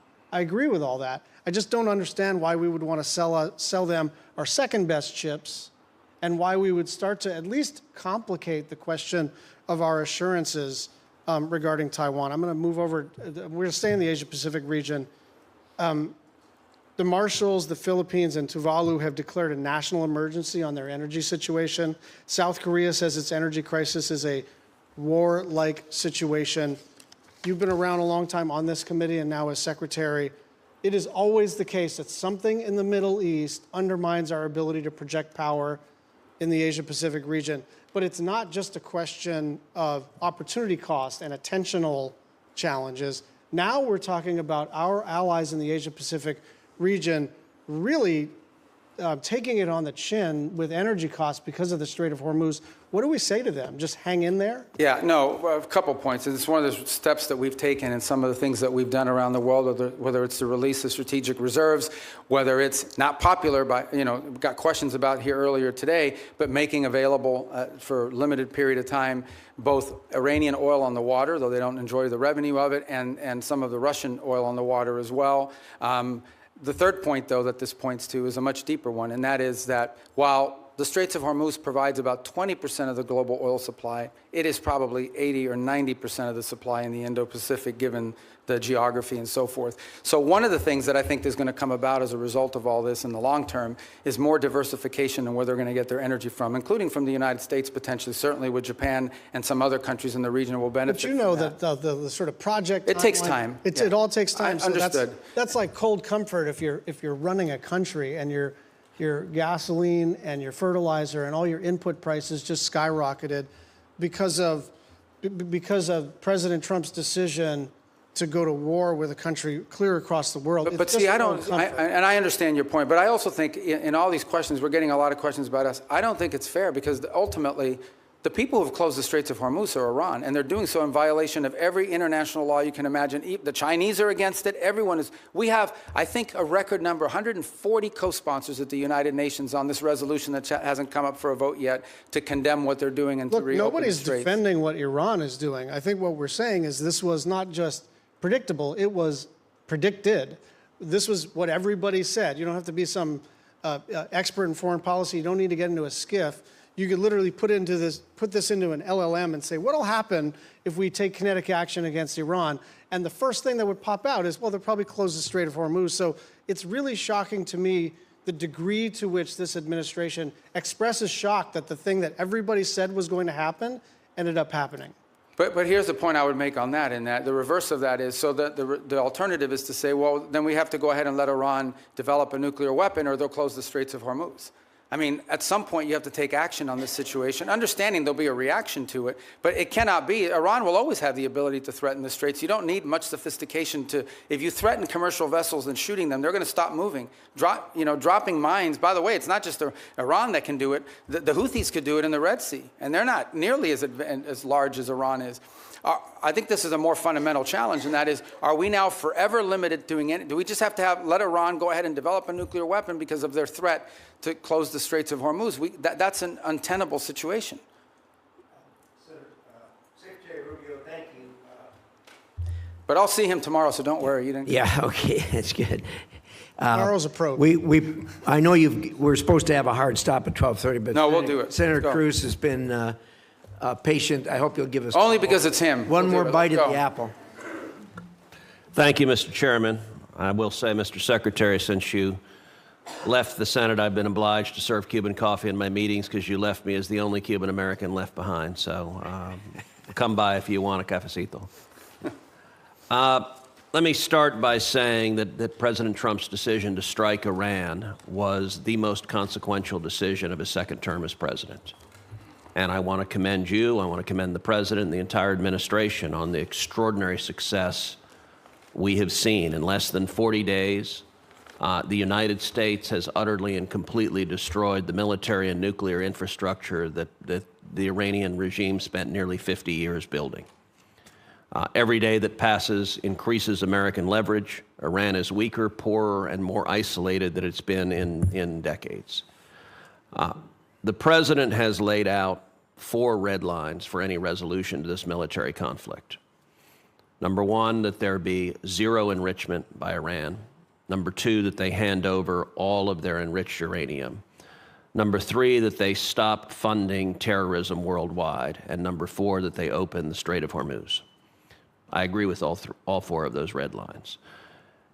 Do you agree with those red lines? And how achievable do you believe they are in the coming weeks and months? Yeah, you stated the poor positions the president has taken accurately, and the entire administration is supportive of it because that's what we take our directives from the president, and personally during my time in the Senate, these would be consistent with my thinking. I would only reverse it in the following order. The Straits of Hormuz, it would have to come first because what they're doing there is unlawful and illegal to begin with. That has to open immediately. And that has to open immediately in exchange, not for anything else other than us lifting the blockade. We have a blockade on Iranian oil leaving. And the reason why we have a blockade on Iranian oil leaving is because they closed the straits. If they open the straits, and by open the straits, understand what we're saying. It's saying you're not going to threaten to shoot at commercial vessels of civilians and create, ecological disaster. That's what they're doing. It's unlawful, it's illegal, it's outrageous. Every country in the world condemns it. If they end that, we lift the blockade. Then we enter into the second phase, which is the nuclear question. On enrichment, they don't need to enrich. If what they want is a nuclear energy program, they can have one without enrichment. And it was somebody the other day, a few questions ago, I forgot who it was, said that what we're working on is similar to JCPOA. It is not. JCPOA would have expired this year. And it allowed them to keep all the enrichment equipment that they needed. And clearly that equipment could get them to 60 and 90% because they've done it to 60% as a result of it. So it would have to deal with that question. And it would have to deal with the highly enriched uranium that they currently are in possession of. There's no reason to have, the only reason to have 60% enriched uranium is to turn it into 90% enriched uranium and put it into a weapon. So those remain, and on the sponsor of terrorism, absolutely. To the point where I would argue, for example, it's one of the interesting things that's happening, and I know Senator Shaheen has a great interest in Lebanon. It's one of the most ironic situations in the world. The Lebanese government and the Israeli government could do a peace deal tomorrow. Israel has no territorial claims in Lebanon. And Hezbollah is in particular, in fact, Hezbollah has called for the overthrow of the current Lebanese government. The impediment in Lebanon is the fact that Hezbollah has embedded itself into that country and is the reason for all the suffering that's happening there right now and all the suffering that's historically happened. Entirely funded, entirely controlled by Iran. There is no Hezbollah without Iran. There is no Hezbollah without Iran. I mean, there might be a political movement with ideology, but they don't have a bunch of rockets. They don't have a bunch of weapons without Iran. They are a complete, total proxy of Iran, and that's the kind of activity that needs to be. I want to come back to Hezbollah in a moment, just focusing for a second on Iran itself. For some time, I have urged the administration, I've urged Israel to arm the protesters in Iran. I don't think it is fair to expect the Iranian people to stand up, protesters to stand up with rocks against soldiers with machine guns. Are we arming the protesters, and should we be? Yeah, I'm not aware of any program to arm civilians in Iran to overthrow their government. I mean, there may be other countries doing it or other elements, but certainly not the U.S. government. All right, let's go back to Hezbollah. So you spoke with the Lebanese president, Joseph Aoun, over the weekend. The State Department sent out an email to journalists shortly after your call in which the State Department spokesperson said, quote, Iran wants to prolong the conflict in Lebanon so it can claim credit for saving the day. I have to admit that didn't strike me as accurate. I don't think Iran wants to keep the conflict going in Lebanon. I think they desperately want Israel to stop killing Hezbollah. Do you agree with that? Yeah, I think the point I was trying to make is that we are trying to view the Lebanon-Israeli talks as separate and distinct from Iran. And what Iran wants to do is mix it all together. Because Hezbollah is not legitimate. There's a government in Lebanon. That's who we're dealing with. And Hezbollah is not their equal in terms of who we're going to be dealing with or who needs to be in charge. So the point we're trying to make is that is what Iran is trying to stymie. They are trying to stymie any effort in which Israel and Lebanon can work together and prolong it so that if an arrangement is reached at some point in the future, they can claim credit for having forced it through leverage.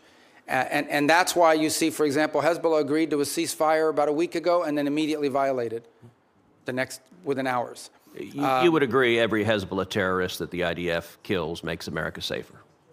Well, Hezbollah is a danger to the United States. There's no doubt about it. I think the question is, how do you do that? And how do you achieve the objective of demilitarizing and defanging Hezbollah while at the same time strengthening the legitimate government of Lebanon, and particularly the president and others? That's been the challenge there for a very long time. That remains the challenge now, of course. The capabilities of the LAF are not where they need to be. But there are also elements within the LAF that are not who they need to be because they facilitate in some cases and cooperate with Hezbollah. So it's a very tricky situation. But I point you back to two things that have happened in the last few months. Number one, the Lebanese government expelled the Iranian ambassador because of Hezbollah. The Iranian ambassador says, I'm not leaving, and you can't make me. Okay, that's number one. The second thing that's happened is just a week ago, Hezbollah openly called, they openly called for the overthrow of the Lebanese government. So no one here should be under any, Hezbollah is not just an enemy of Israel and an enemy of America. Hezbollah is an enemy of Lebanon. and of the Lebanese people. Thank you. Thank you. Thank you, Senator Cruz. Senator Rubio, you've been very generous with your time. We appreciate that.